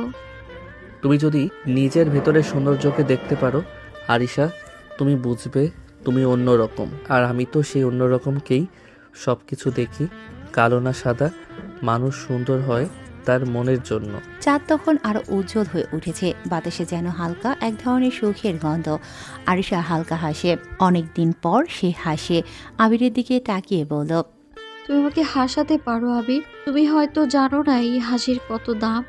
হাসি মানে জীবন, আর তুমি যদি হাসো আমি বুঝবো তুমি বেঁচে আছো, আর তুমি যদি কাঁদো আমি থাকবো তোমার পাশে। তুমি যতটা কালো ভাবো তুমি তার চেয়ে 1000 গুণ উজ্জ্বল। আরিশার চোখের জল আবার এলো, তবে এবার সেটা দুঃখের নয়, এক ধরনের স্বস্তির জল। সে ধীরে ধীরে আবিরের দিকে তাকিয়ে বলল, তুমি জানো আজকে প্রথম মনে হলো হয়তো আমাকে ওই ভালোবাসতে পারবে। ভালোবাসা কখনো রং দেখে না আরিশা, ভালোবাসা সে আলোকে দেখে যেটা বাইরে থেকে দেখা যায় না। তোমার ভেতরে যে আলো আছে সেটাই তোমাকে পৃথিবীর কাছে সবচেয়ে সুন্দর করে তোলে। আরিশা ধীরে ধীরে আবিরের পাশে এসে দাঁড়ালো। রাতের আকাশের চাঁদ তখন আরো ঝলমল করছে, যেন তাদের দুজনের জন্যই পুরো গ্রামকে নরম আলোয় ভাসিয়ে দিয়েছে। আবির শেষবারের মতো বলল, তুমি কালো না, তুমি আকাশের রং। আকাশের রং কেউ ধরতে পারে না, বুঝতেও পারে না, শুধু অনুভব করা যায়। আর যে তোমাকে ভালোবাসবে সে সেইভাবেই অনুভব করবে। আরিশা চুপ করে থাকে, কিন্তু তার চোখে যে ঝিলিক দেখা গেল সেটা আবিরকে জানিয়ে দিল তার কথা আরিশার ভেতরে পৌঁছে গেছে। ছাদের বাতাসে তখন তাদের দুজনের নিঃশ্বাস এক হয়ে যাচ্ছে, আর দূরের রাত যেন ধীরে ধীরে তাদের গল্পটাকে আশীর্বাদ করছে।